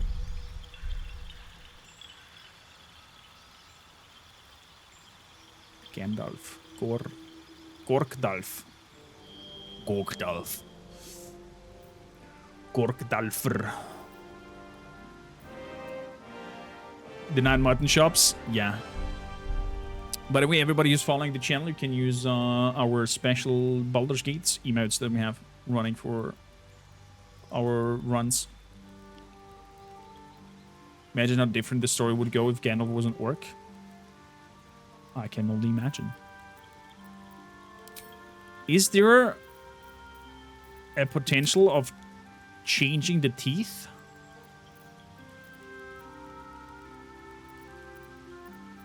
Anybody knows that? Can we change the teeth? I mean, there's apparently piercings. Do we want piercings on the character, Barritos?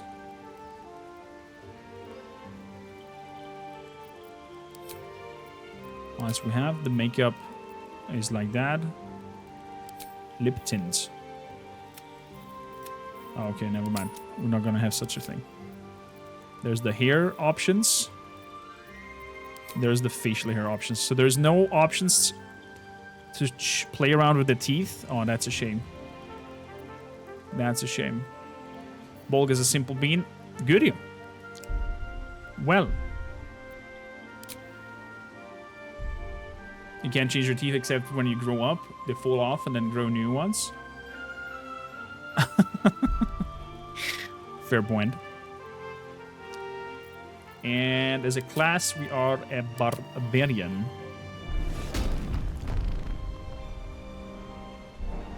Are we happy, Chad? Are we happy with bulk?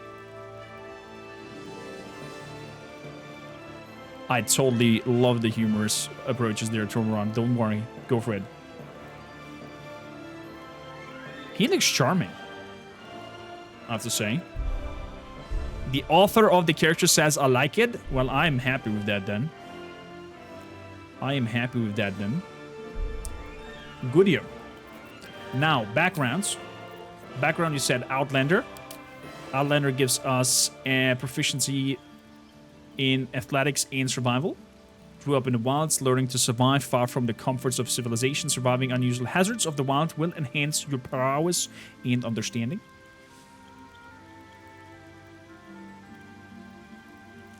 There is a story to the character. I will copy-paste the story of it.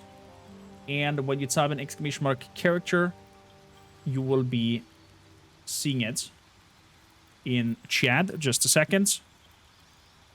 Hopping over to stream elements. And then you can type an exclamation mark char on chat to see our character. Should be in the titles. Custom commands, add new commands, exclamation mark CHRAR, and then activate. And then let's see, exclamation mark char. There we go. I mean, it's not nicely structured because bots cannot have stops in between, but there you go. That's our character. Also does the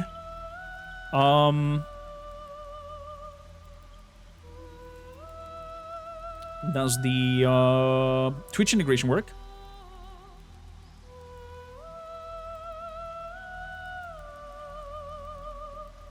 Don't mind bots. Don't even don't care. Don't even give them the attention of calling them out. Mikey, how you doing? Welcome in. How dare you not nicely structure it? Sadly, the bot does not have the ability to do so. But apparently there's there's a limit to the text I just saw.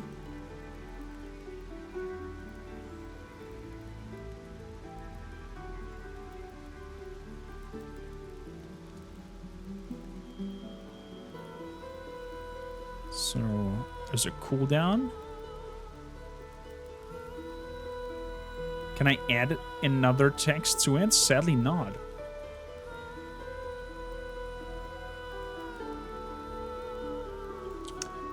Let's take the part away with he's leaving the tribe, sadly. Place on a Google Doc and share a link.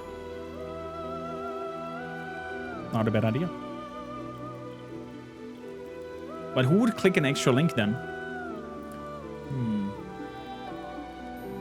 Type in one in chat. We should have a... You could screenshot the text and put a link to the pic.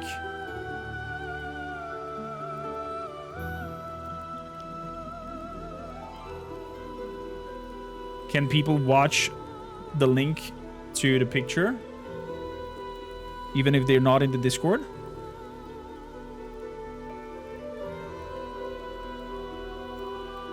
That's actually not a bad idea.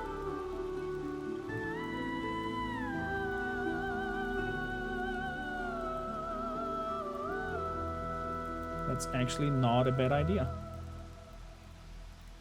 So, copy picture. Let's post it in pictures. And then I can copy the link of it and go into exclamation mark char and have it like that.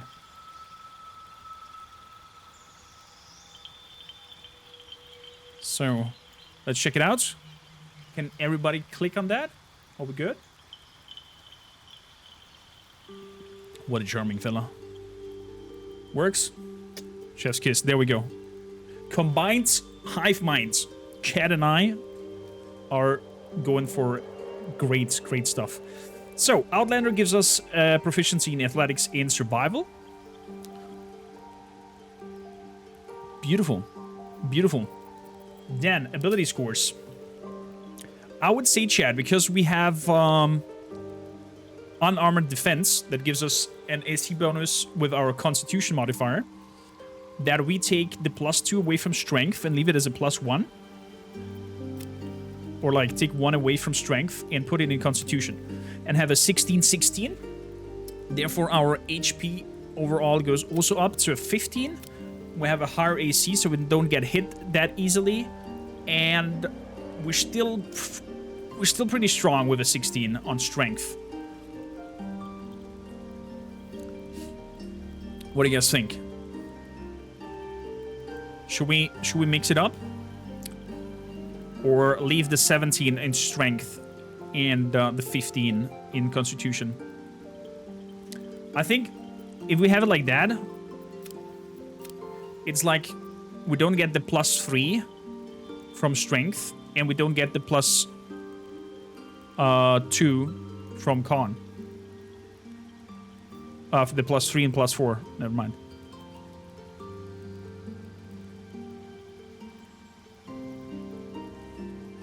I think 16-16 is a better choice here. Yeah. I see so too. Good. Oh, chat. I'm excited. Let's go for it. Proceed.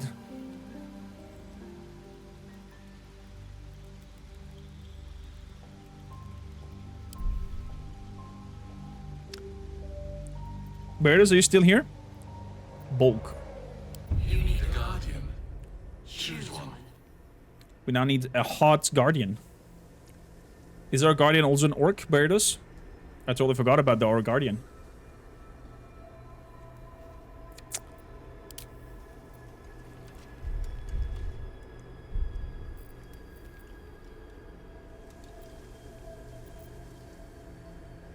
Or is it someone from the mixed village that he pointed an eye on? We can go with whatever. Let's make it like that, Beardos. You tell me a race, and I'll make the most beautiful thing possible there. Barbarian is his guardian.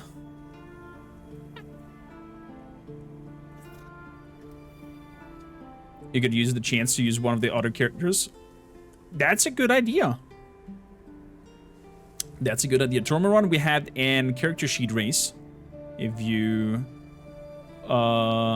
come into the Discord under Baldur's Gateway, there's all the characters that have done a competition for our run. The winner is Bardos with his half-orc, and he got a copy for that. Barbarian was second, seems fair to me. Good. Wow.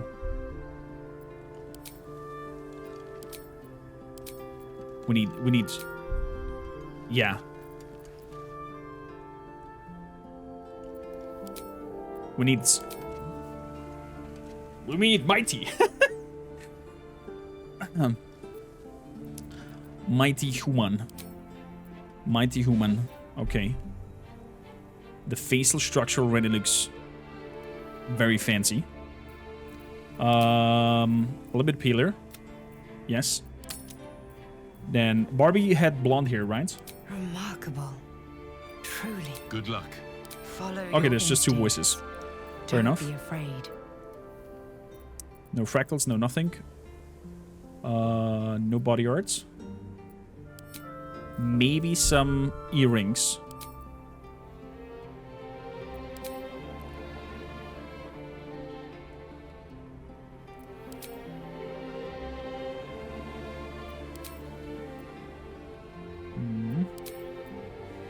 Too much.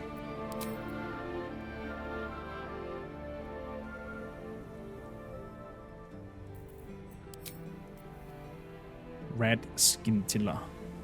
Perfect. Perfect. Eyes blue. Makeup. Probably some eyeliner. Yeah. Good. Hair.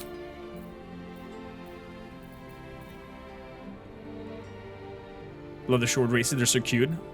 I'm a secret fan of halflings. Never winter scarf.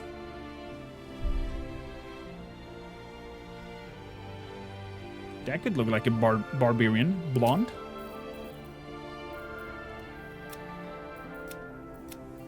Is that blonde? It kind of looks white to me. Am I colorblind?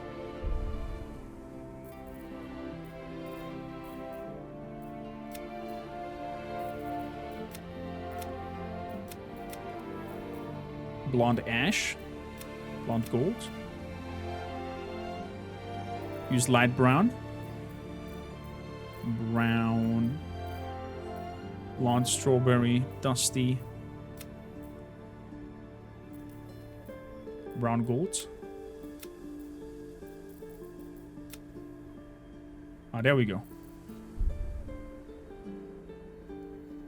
This kind of looks more Barbie-ish.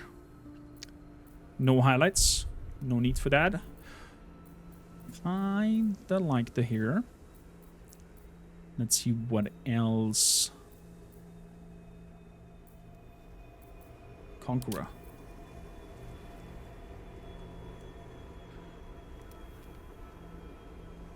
Yeah?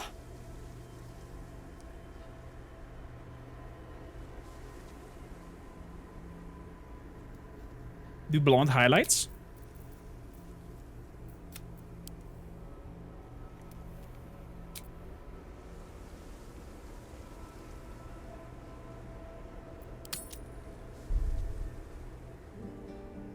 What do you see, chat? Oh man, she's so beautiful.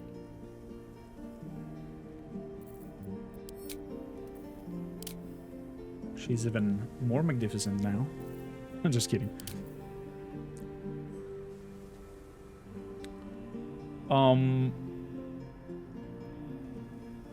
You think WO, the highlights? What does that mean?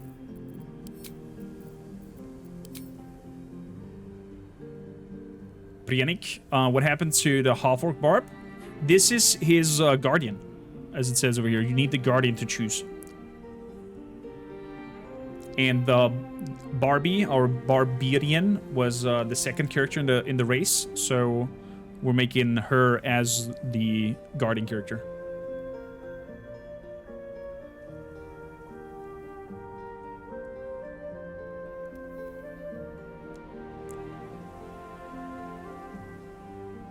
Without the highlights. Yeah, I agree. Looks great. Man, what a gorgeous woman! What a gorgeous woman! She looks fabulous.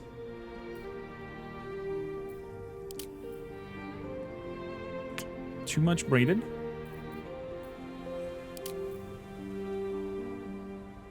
Do you want to go for curly? Because Bolg is also kind of like curly a little bit.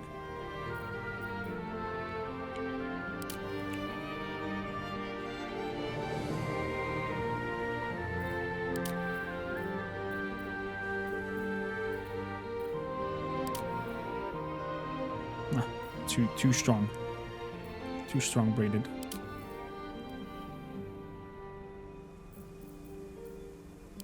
I think Conqueror looks best. Viking Barbie.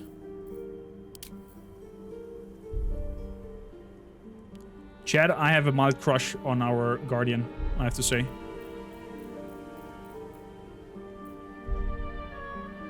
Are we happy? Are we happy, Chad? Is this our Guardian? Nadiaz, are you happy with Barbie? How I traded her?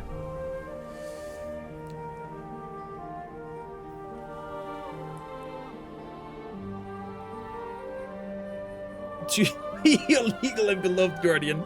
I mean, you know, I'm taken. But if not, whew, hello?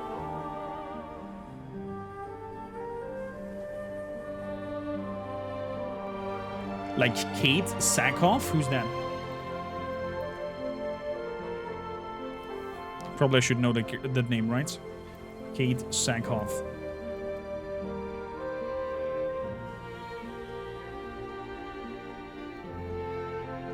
Place in The Mandalorian.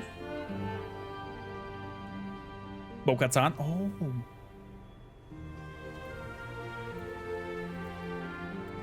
Yeah. I recognize now the face. You seriously consider getting the game? Dude. I mean, the game is wild. You in the female character creation, you can even choose if the vagina should be hairy or not, and like, it's crazy. So, we are ready, Chad. We are ready. Bolg and his guardian are good to go.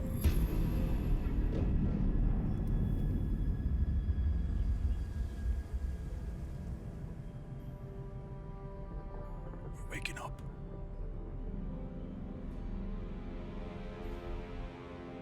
Is the Mind Flayer actually feeling empathy over there for his dead companions?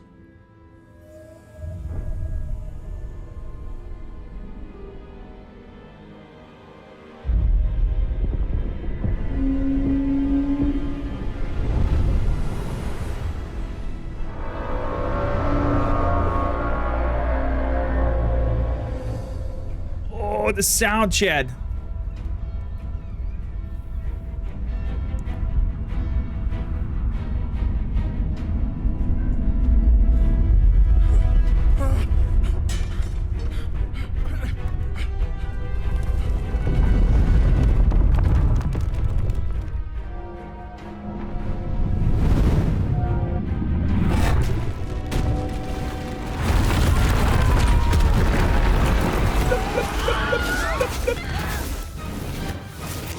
The Wilhelm scream.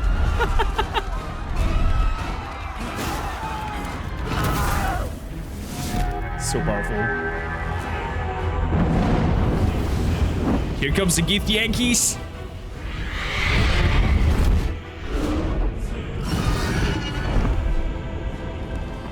I hate love it where it is. It's kind of a mix.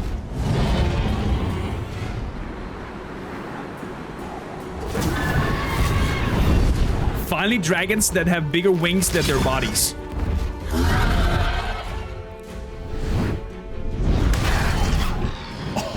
I felt that.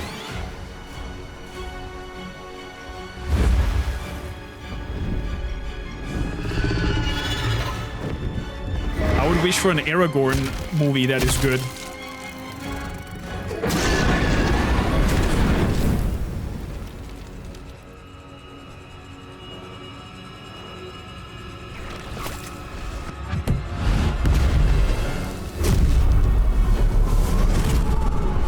This is the medieval way for Back to the Future.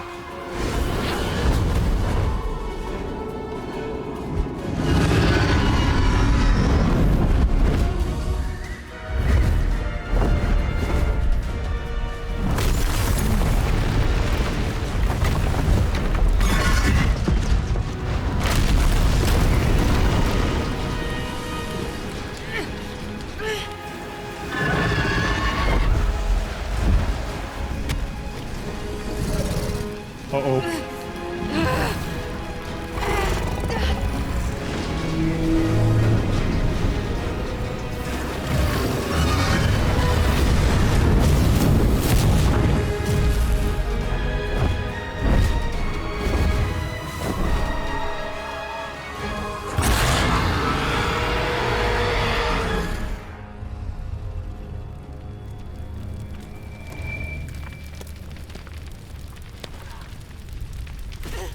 What an intro.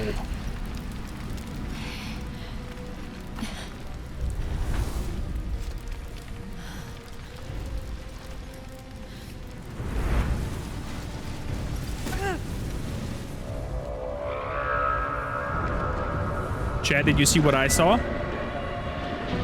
Put the right emote into chat if you saw what I saw.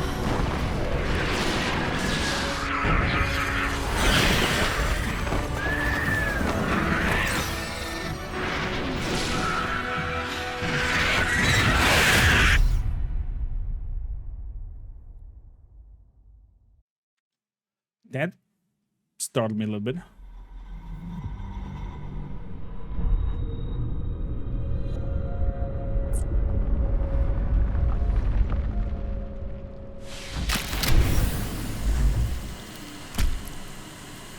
I mean, this kind of gives me some sci-fi vibes with the ship and the stasis pods. Oh, look at him, Chad. Bolg. Oh, my head. Oh, I love the voice. We picked a great voice chat. Wait, is the minimap different? The minimap is now a drawn battle map, like in a D&D. Oh, that's fire.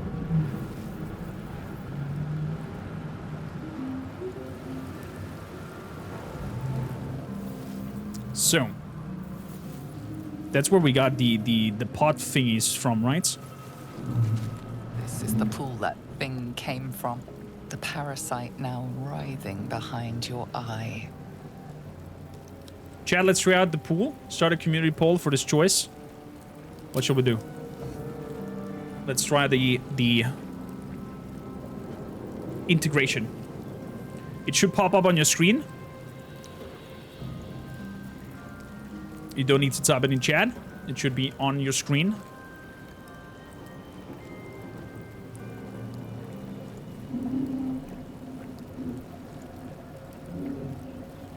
The battle axe. There we go, it works. Beautiful. It works. For those watching on phones, I'm sorry. Probably the chat integration does not work. It took a while to show up. I see, I see. Maybe do a quick refresh or something. Keep in mind, just as a thought process here, Bolg is a kind-hearted soul.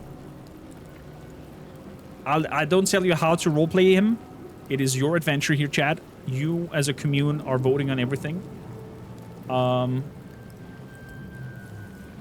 If you want to roleplay his persona, do for it. We now gotta do smart things, but kind things. Just so you know, it takes a hot seconds for us to pop it up. So if you do pull, okay, gotcha. Chat says investigated. Intelligence -1. That's fits well. First roll of the day, chat. First roll. 9 -1 is an 8. Yeah. We do not know. We do not know. You notice nothing more than meets the eye. Sounds good to us. What do we do, Chad? Do we reach in or do we leave? You love that though? Oh, me too. Me too. Might be wet. Could be. Could be. Ooh. Ooh. People says to reach in towards the pole. Let's do it. Oh, wet. Well, we broke stuff, apparently.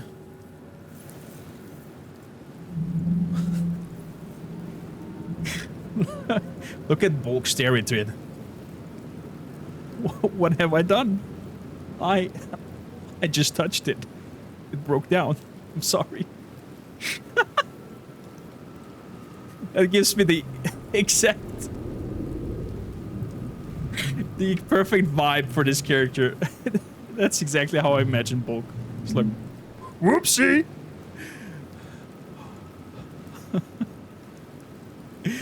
Oh man. Bolg's not know why. Bolg is happening. Swift as my feet can carry me. Oh, beautiful. Beautiful. So I remember from the early access that some stuff is up here.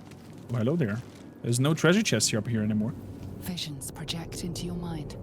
A nautiloid hurtling through the plains, resplendent with psionic energy. I don't like the audio mix that we have.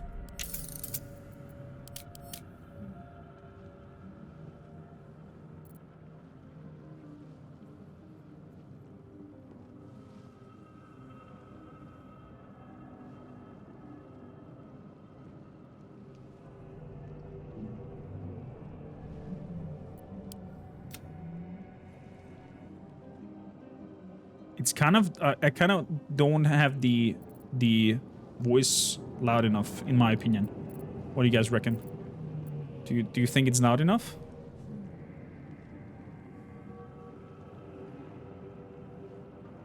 Center cinematic audio. Enable to play cinematic dialogue audio at equal volume through each speaker or headphones earpiece. In surround sound, if central speaker is available, the dialogue audio will play through the central speaker.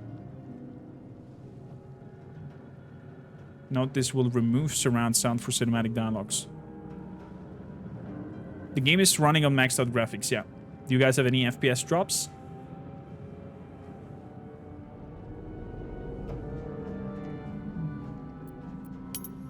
Let's try this one. The character sheet will happen when we are off the Nautilus, I think, because I cannot activate the inventory of my other companions in here yet. Let me have also a quick look at gameplay. Twitch extension is on. Okay. And Onyx. Maybe I need more pockets. Bolg picked up Onyx. There's a website where you can check that from a run. Can I run? I think it's called golds. We do like shinies. Let's jump down. That it hurt a little bit, but nothing too bad. Dead. Good. Dead. Good. I should be voice acting Bolg. Take off. In the future, can I pay you to play a run with my tiefling? I would love to see you play... To pay me play a run? I'd probably do it for free.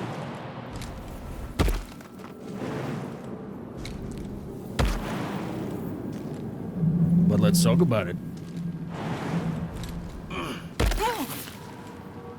Let's touch those lighty tentacles there.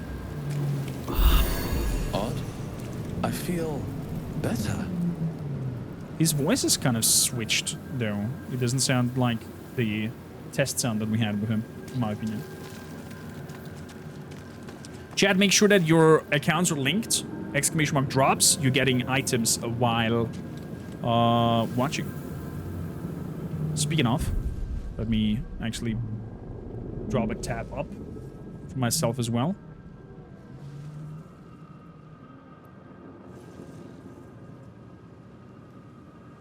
Can turn player voices off. I think I could, and I just can roleplay him myself.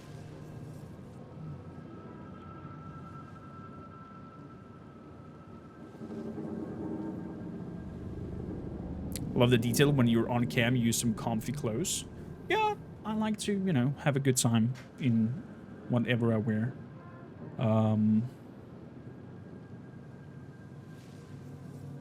Yeah, let's see if we can turn that off. Let me just quickly open a tab to my channel so I can check the drops to my channel. That was weird. Hearing me double. Is the drops thing working for you guys, by the way, on here? Because it didn't pop up on chat for me.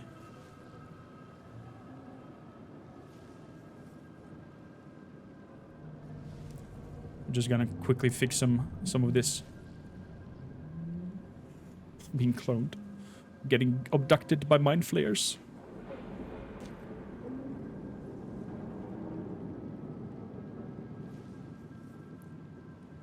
It should pop up in chat. Listen, how you doing? Welcome in. So let's have a look.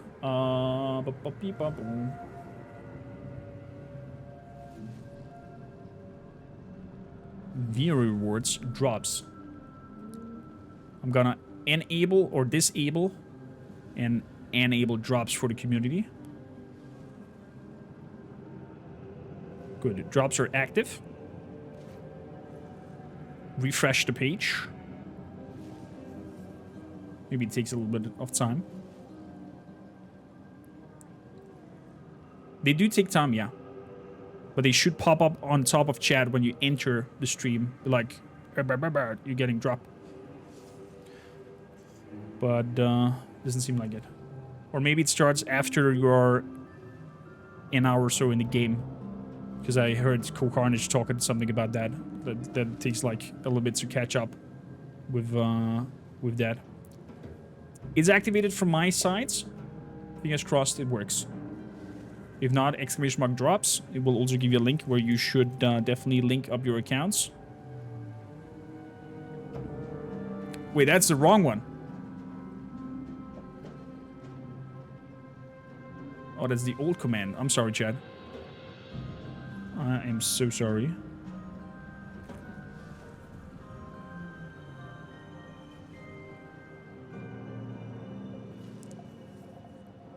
That is the wrong one.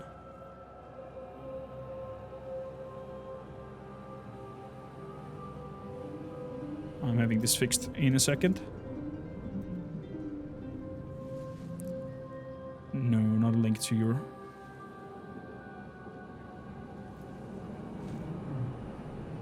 to your Blizzard account.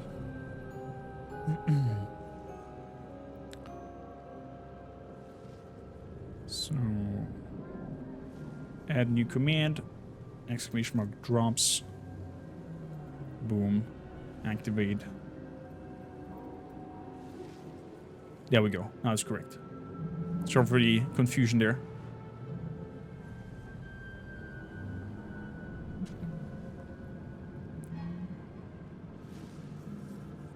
Maybe there is confusion.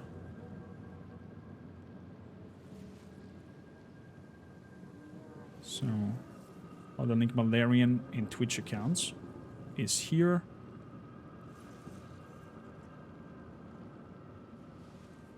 And then you link them. Connected accounts. For me, it is connected. Beautiful.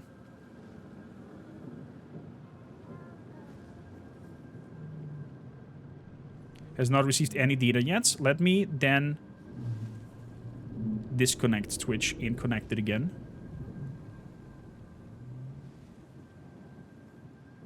So I did that.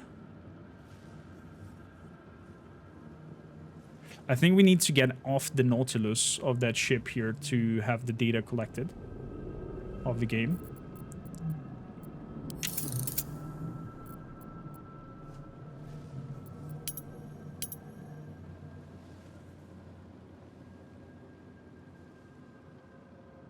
Yeah, you don't need the game to acquire them. You just need to watch the streamer playing it. Yo. Feel free to refresh the page and see if it works. Yesterday worked even before meeting anyone on the ship. Help us. Okay, well then it's on my side something not working.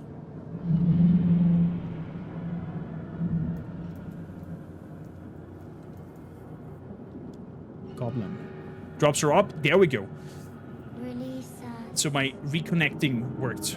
Does that mean that also the integration works? Because the vote apparently does work. Hey there, Goblin. That's new. Shinies. Lilith record. Images of goblins, their habits and histories flash into your mind.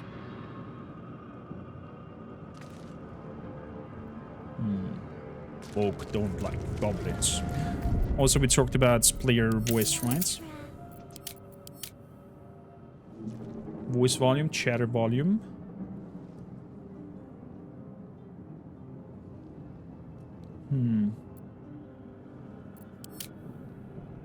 Help us. No game data received yet. Let me disable it over here. 4 seconds. A schematic of a nautiloid flashes into your mind. Nerves, sinews, as much living being as ship. Rune Slate. Is it the same? We are here. We are here. Read. Here. Okay, it's the same about the Nautilus. Okay, Bork cannot read. Let's reactivate it. We are trapped. The integration works for the choices. That's true. Please refresh stream, and then we'll see when we're off the Nautilus if it still doesn't work Eldritch table. Or tablet. 1,000 years of humanoid history. Elves, dwarves, humans, and more flash behind your eyes. Here, here. What's the lifespan of a mind flare? Do we know that? Release us.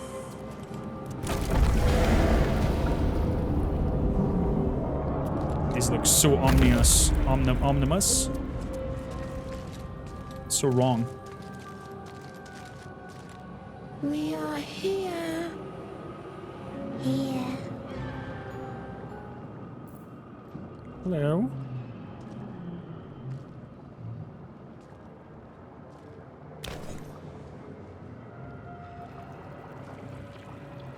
You can see the quest and the gear and their skills.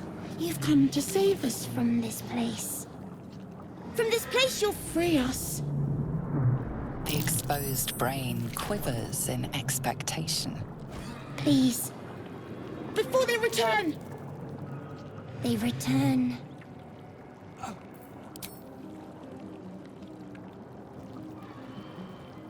I think in terms of questions and whatnot, I'll not every time ask chat, only in terms of decision, because that probably would take us quite a long time. What do you guys think? Vote should be up on your screen.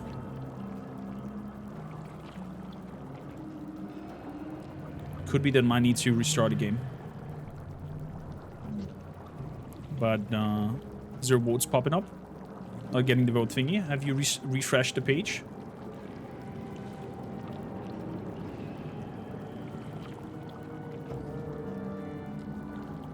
How do you vote? It should pop up right away on your interface.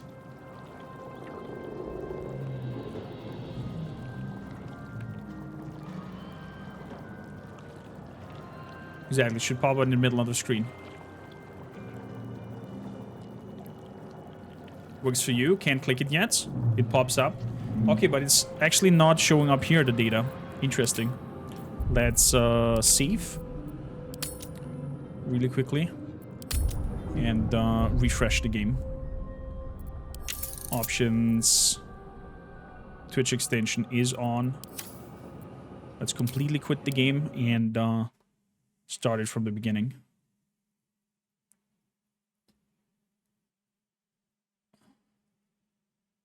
So, Baldur's Gate.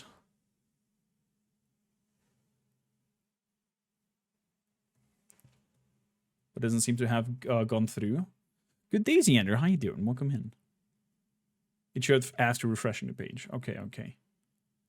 Well, sadly, sometimes stuff like that is funky and does not 100% work.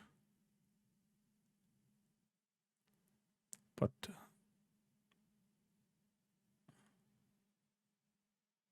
there we go.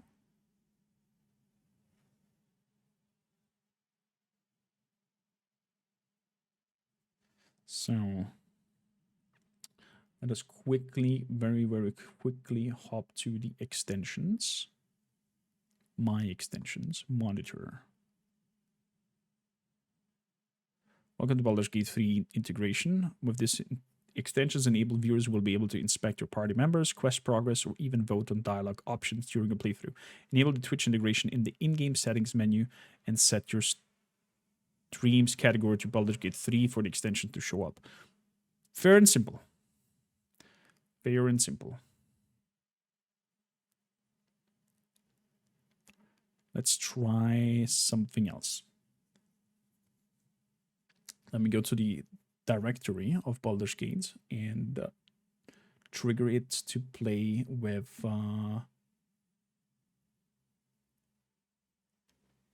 admin rights. Common Baldur's Gate 3 bin TX11 exe.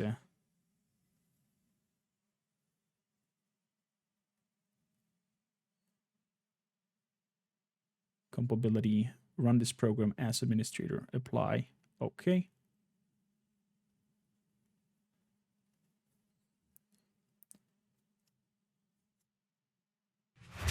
Boom. also hops directly into the game and doesn't need that pop-up window anymore. Nice to have you here. Listen, by the way. Guys, if you do not know, listen, bearded, magnificent man from Cypria. Plays a lot of interesting games. We have kind of a similar taste. Go check him out. Very often there's not a stream where when I finish. So if you keep wanting entertainment, great stop over there. Goodio. Fingers crossed, chat. Fingers crossed. You might need to refresh the page again. But hopefully it works now. So let me quickly have a look. See, yeah, Twitch integration is on. So Don't leave us. let's try it again. Please If don't leave us. there is a pop-up going on. Let's see if the votes are coming in. Or not. Working now. There we go. We're getting votes in. We're getting votes in. Jen, are you okay with that if we are doing the questioning on my own and only... Oh, it did work. There's 33% over there. It takes just like a little time until... Are we okay if I do the questioning and then only like decision-wise we pop up the chat question? When's important choice? Yes, sure. Okay, gotcha. You sound afraid. Why? The enemy. So many enemies. Who am I talking to? A main or a brain? A newborn. Born new from this husk. You realize you're talking to an intellect devourer, a minion of the mind flayers who abducted you.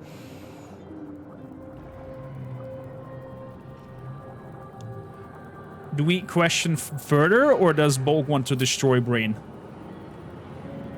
Now that we know it's an intellect devourer. Well, apparently had a blitz of minds or something. Intellect devourers are not nice. No, they're a parasite in the brain. They eat your personality, and when they're done with you, they pop out of the brain and actually walk around as a walking brain, and are minions of. Oh, Bolg? Bolg is a nice one. He's a very nice being, and overall is just silly. Interesting, the vote thing is not working over here. Now. Voting and updating.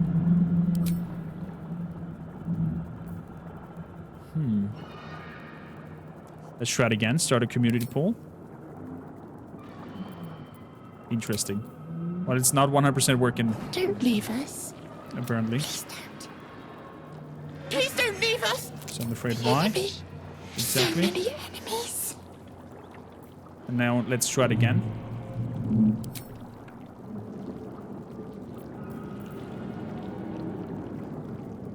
It's not starting. Interesting. Tell me what to do. Remove us from this body. From this case. Free us. Please.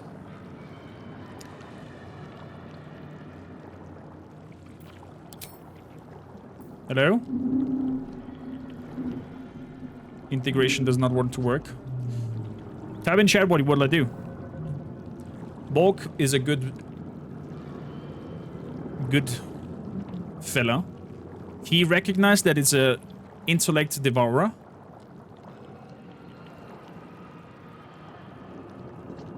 So he probably knows that it's something bad now. 4, 4, 4. We got 2 votes for 2. Most are for 4. Destroying the brain. Okay. We are destroying the brain. Good roads, I ain't doing. Welcome in.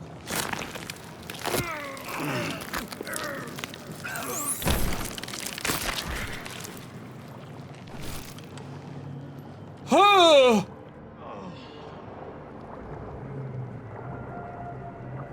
Okay.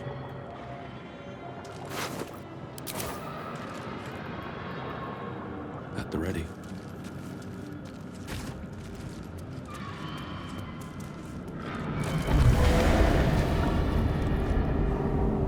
That was lovely. By the way, did we loot the mind flayer over here? Let me quickly run back.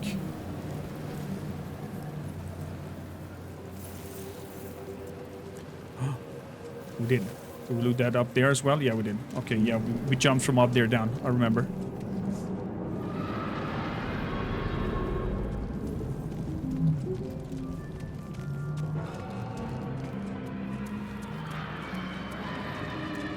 There's a lot of options how you can approach and do things. Ashable, how you doing, by the way? Don't tell us what happens. We might replay this and want to see it then. So no spoilers. Feel free to DM, listen, the answer.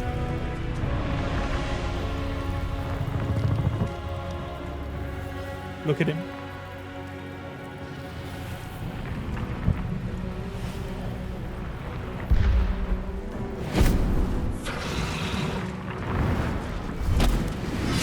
Abomination. This is your end. Your head throbs and your skin tingles. Visions rush past. A dragon's wing, a silver sword, and a flash of your face seen through the strange woman's eyes. Oh, my head. What is this? Skvar, you are no thrall. Vlaakith blesses me this day. Together, we might survive. Oh, it's got me. What made you think I was a thrall? We carry mind flayer parasites. Unless we escape, I'm gonna voice act. unless we are cleansed, our bodies and minds will be tainted and twisted. Within days, we will be Geich, mind flayers. Geich. Okay. Can somebody in chat, in the meantime, Google how we could deactivate the voice lines of our main character? We're turning mind flayers? Must be something we can do. We can do nothing until we escape. That must be our priority. First, we exterminate the imps. Then we find the helm and take control of the ship.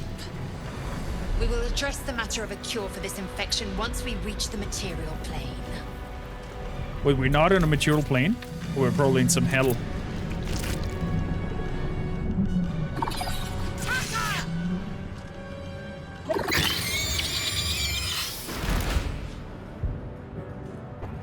This is highly different to the main game. Wow.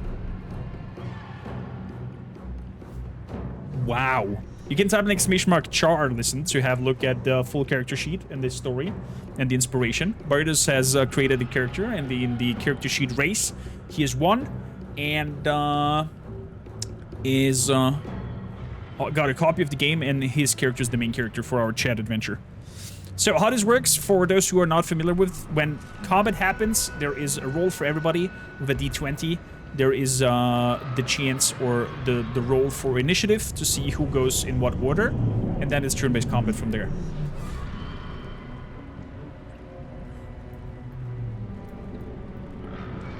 Already installed? Nice. So we could directly attack that one. I could use a rush attack, but I can do that only once, and then the rush attack is only there after a short rest. I might want to keep that one, especially for this level 1 imps. I think we're just gonna go for a simple attack. Yeah, Let's just go for a simple attack on the right imp.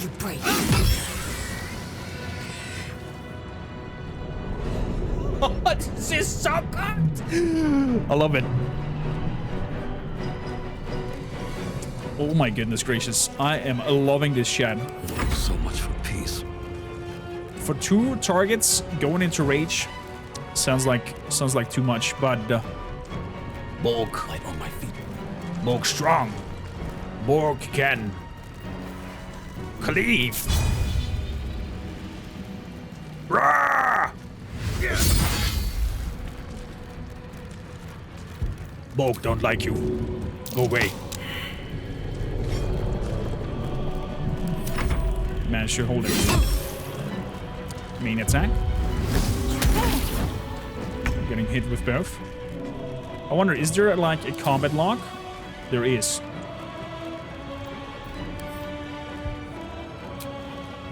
But it's hidden behind me, sadly. I cannot move it around. Referring to the looks? Yeah. We made a very intriguing character. Let's go for the left imp. Of 6 HP. Very good. Move around. Almost strike is also after a short rest. I don't want to use those up for this fight. What now? Bolg. Swing.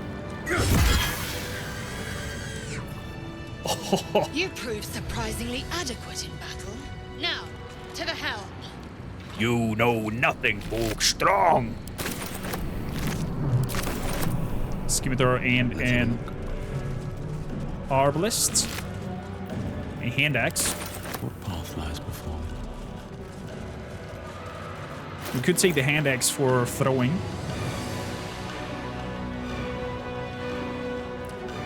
My mouse just died on me. 1 second. How is the audio mix, Chad? Is the music not too intense compared to everything else? Should we turn anything down or up? I mean, everything is on max. We can only turn stuff down.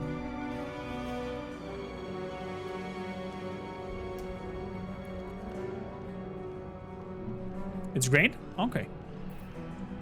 Beautifully. What do we have here? Alchemy pouch for stores dad. Stores supply cams. And this one stores keys. Oh, I love that. From the get-go. So, hand axes. Oh, I can only... Let's see. Well, let's have a light crossbow then.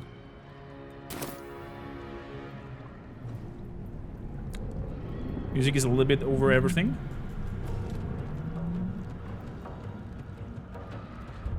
We can give it a, like a slight notch down.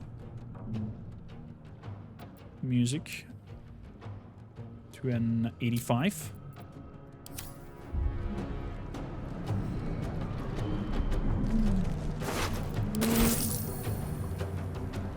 Ew. Illithid cradle.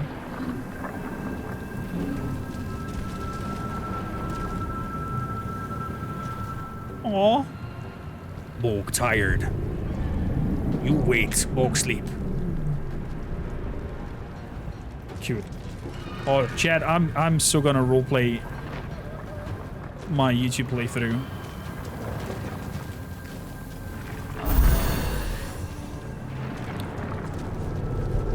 Ship won't be able to take another dragon attack. We need to get out before it's too late. We need to get out before it's too late, he says. I'm not really happy with the voice. But it's okay. Is that how short rest works? 100%. No, short rest is behind me. There's this little fireplace that you can click, and then you can click on do a short rest. So you can do up to 2 short rests before you need to do a long rest.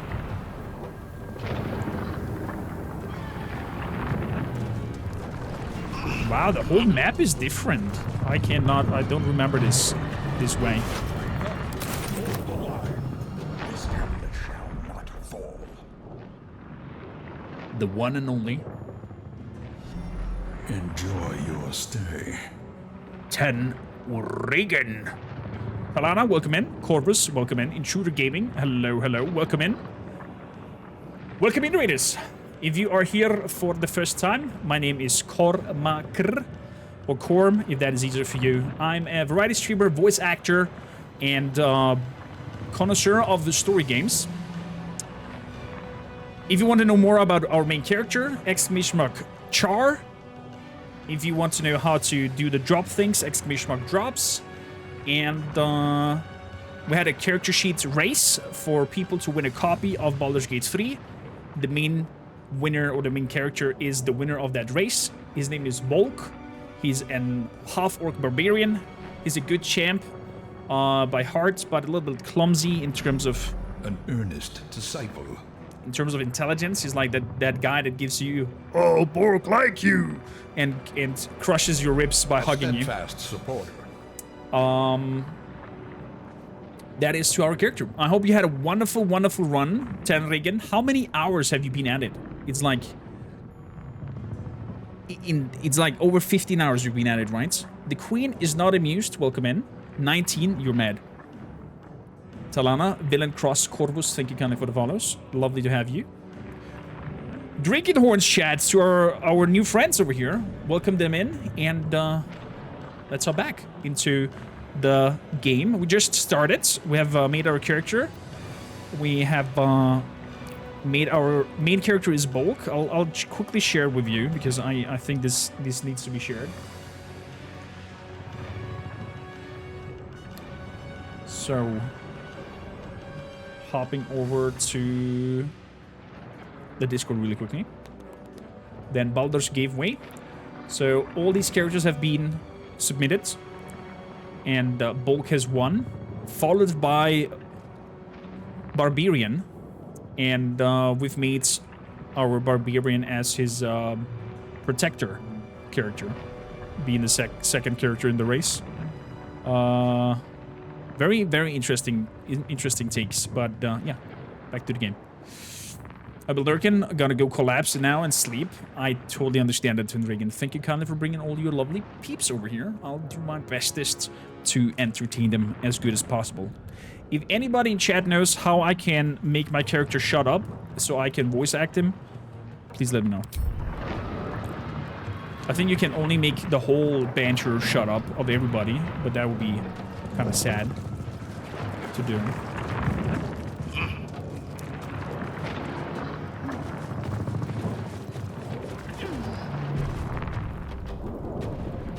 Seems simple enough. The entire stream, yeah, you can do that. It's just like hand signs. Ooh, I remember these from the early access. Hello? Istik, back! Touch nothing without knowing its purpose. Oh yeah. Also, thank you everybody for following. Whoever follows has access to special Baldur's Gate emotes. They're follower emotes, so you don't have to do anything else than just follow. Unwavering purpose. Annihilate. Annihilate? Ooh, looks like our orc is more clever in Arcana than The script. we thought. The mystery. What about you? Arcane sigil. Sigil I cannot make sense of. Okay, you're not clever either. Thank you for reminding this you're hydrated.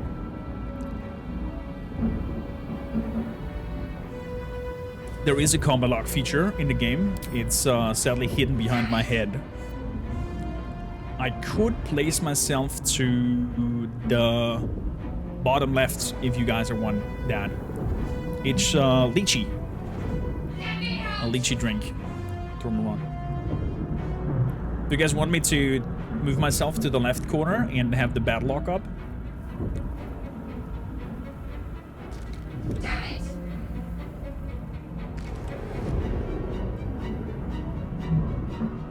I agree, Corvus. I'm addicted to this game already, and we just started.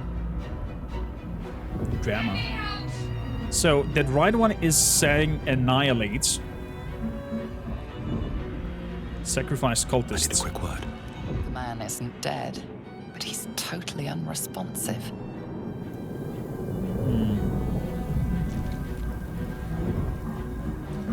Chad, I'll let you decide here. What would Bolg do? Would he press 1 for left, 2 for middle, or 3 for right? We know that the right one is annihilates. We do not know what the other two do.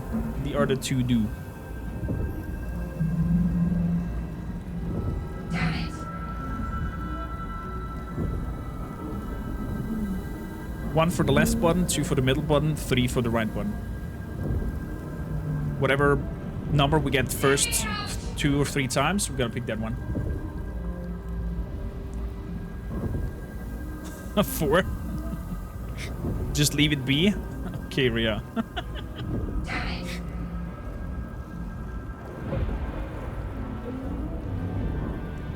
We got 2 votes for 2. Middle button it is. Push. Machine made them hostile. Chad, what have you done? We have hostile cultists now to fight. Can I shove him down there? Oh, that would be that would be interesting. That's a bonus action. He succeeds, damn it. And we miss as well. Okay. I could go. Don't you dare. Never do that again. Can't slow down. Bolg don't like you.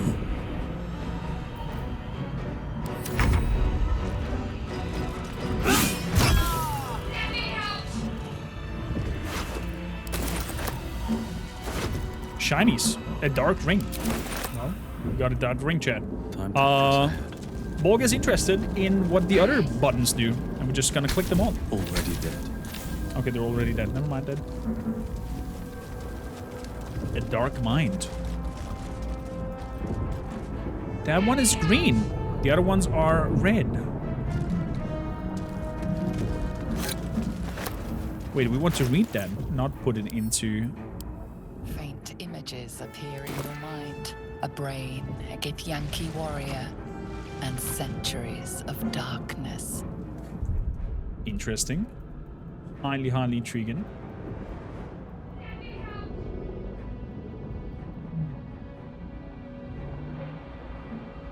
Highly, highly intriguing, Chad.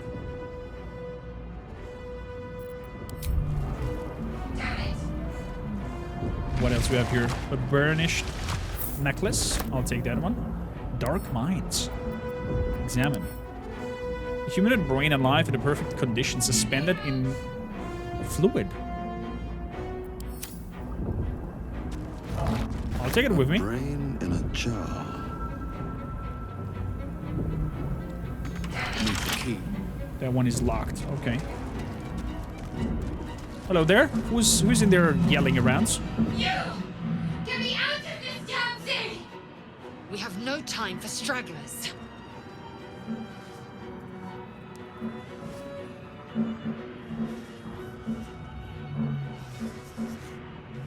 Grab the pod's lid and pull? Chad? Is the vote popping up? It's kind of the vote is not popping up, right?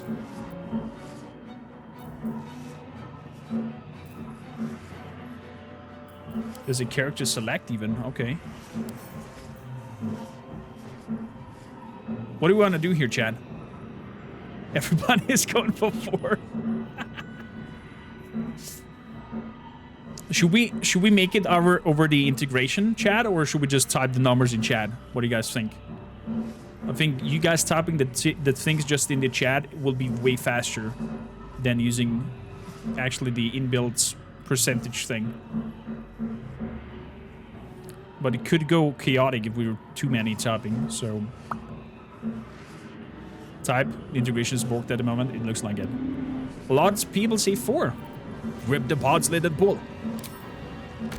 I take you out. Oh. This ship is crashing. Do you intend to die for a stranger?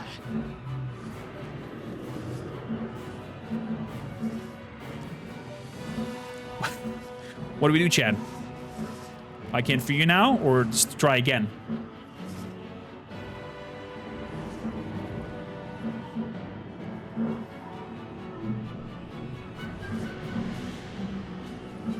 Go full Barb. Oh, hey Mel, how you doing? Welcome in. Strong boy, just doing strong boy things. Won't not give up. Rip open. First strength check. F5! Shit.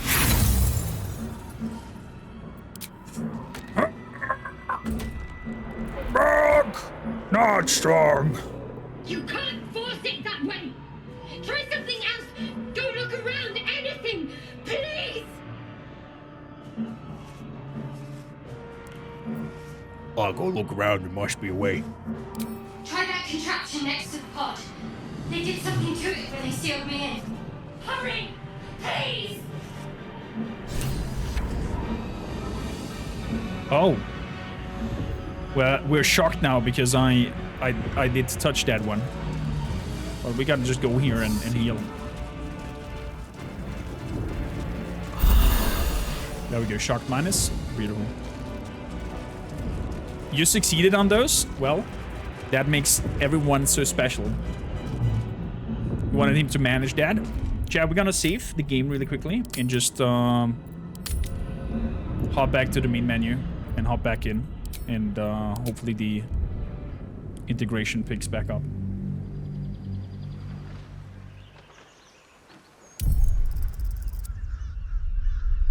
Let's see if that reload worked. There's probably so many ways to approach this, Stein, depending on your class, depending on whatever. And that's what I love about the game. That's why I also just accept bad rolls and don't reload. Because it will just have a different storytelling me. There's not a wrong way of... Oh. Why? Oh, okay. It's ignoring us. A golden key and a scimitar. How many hosts of these gay infected? A dazed woman is trapped inside the pod. She doesn't notice you. Okay.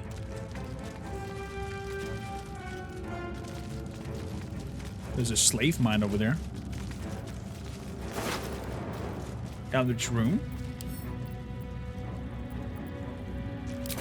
A room, but for what?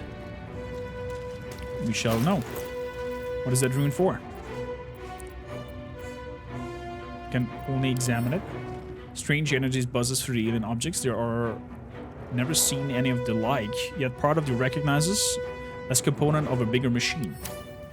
Maybe that one is for helping her out. So there's some heal. I'm gonna take that slave mines. Another brain. Another brain. Does Bolg like to push that button over there? Could mean anything. We don't know. Eager for battle. Friend, what does that mean? A mystery, even to me. You not know? Should we push? Type in 1 in chat if we should push. When trying to save people, it push every button. It just smashes on the consoles until something happens. Let's push it then. Place your hand on a As console. you place your hand on the pod, you hear something. A presence connected to the pod, commanding the person inside to change.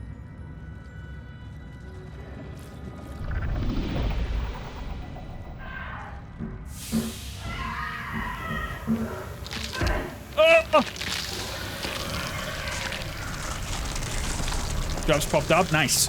Enjoy the drops, chat.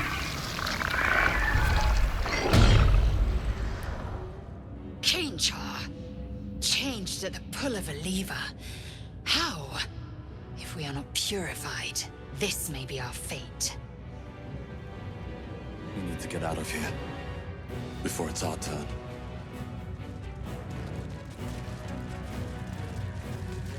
The newborn mind flayer stares at you, weak and dazed.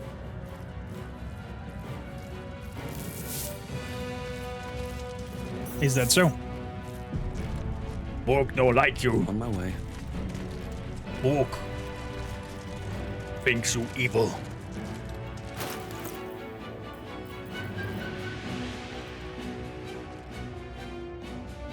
Can we attack him somehow? Action, not reaction. Don't bother. You're barely dented. She reacts to that. That's cool. How much farther can I go? Do we have anything like to throw at him? With a bottle? With a slave mind? Oh. Wait a bit. Wait a bit.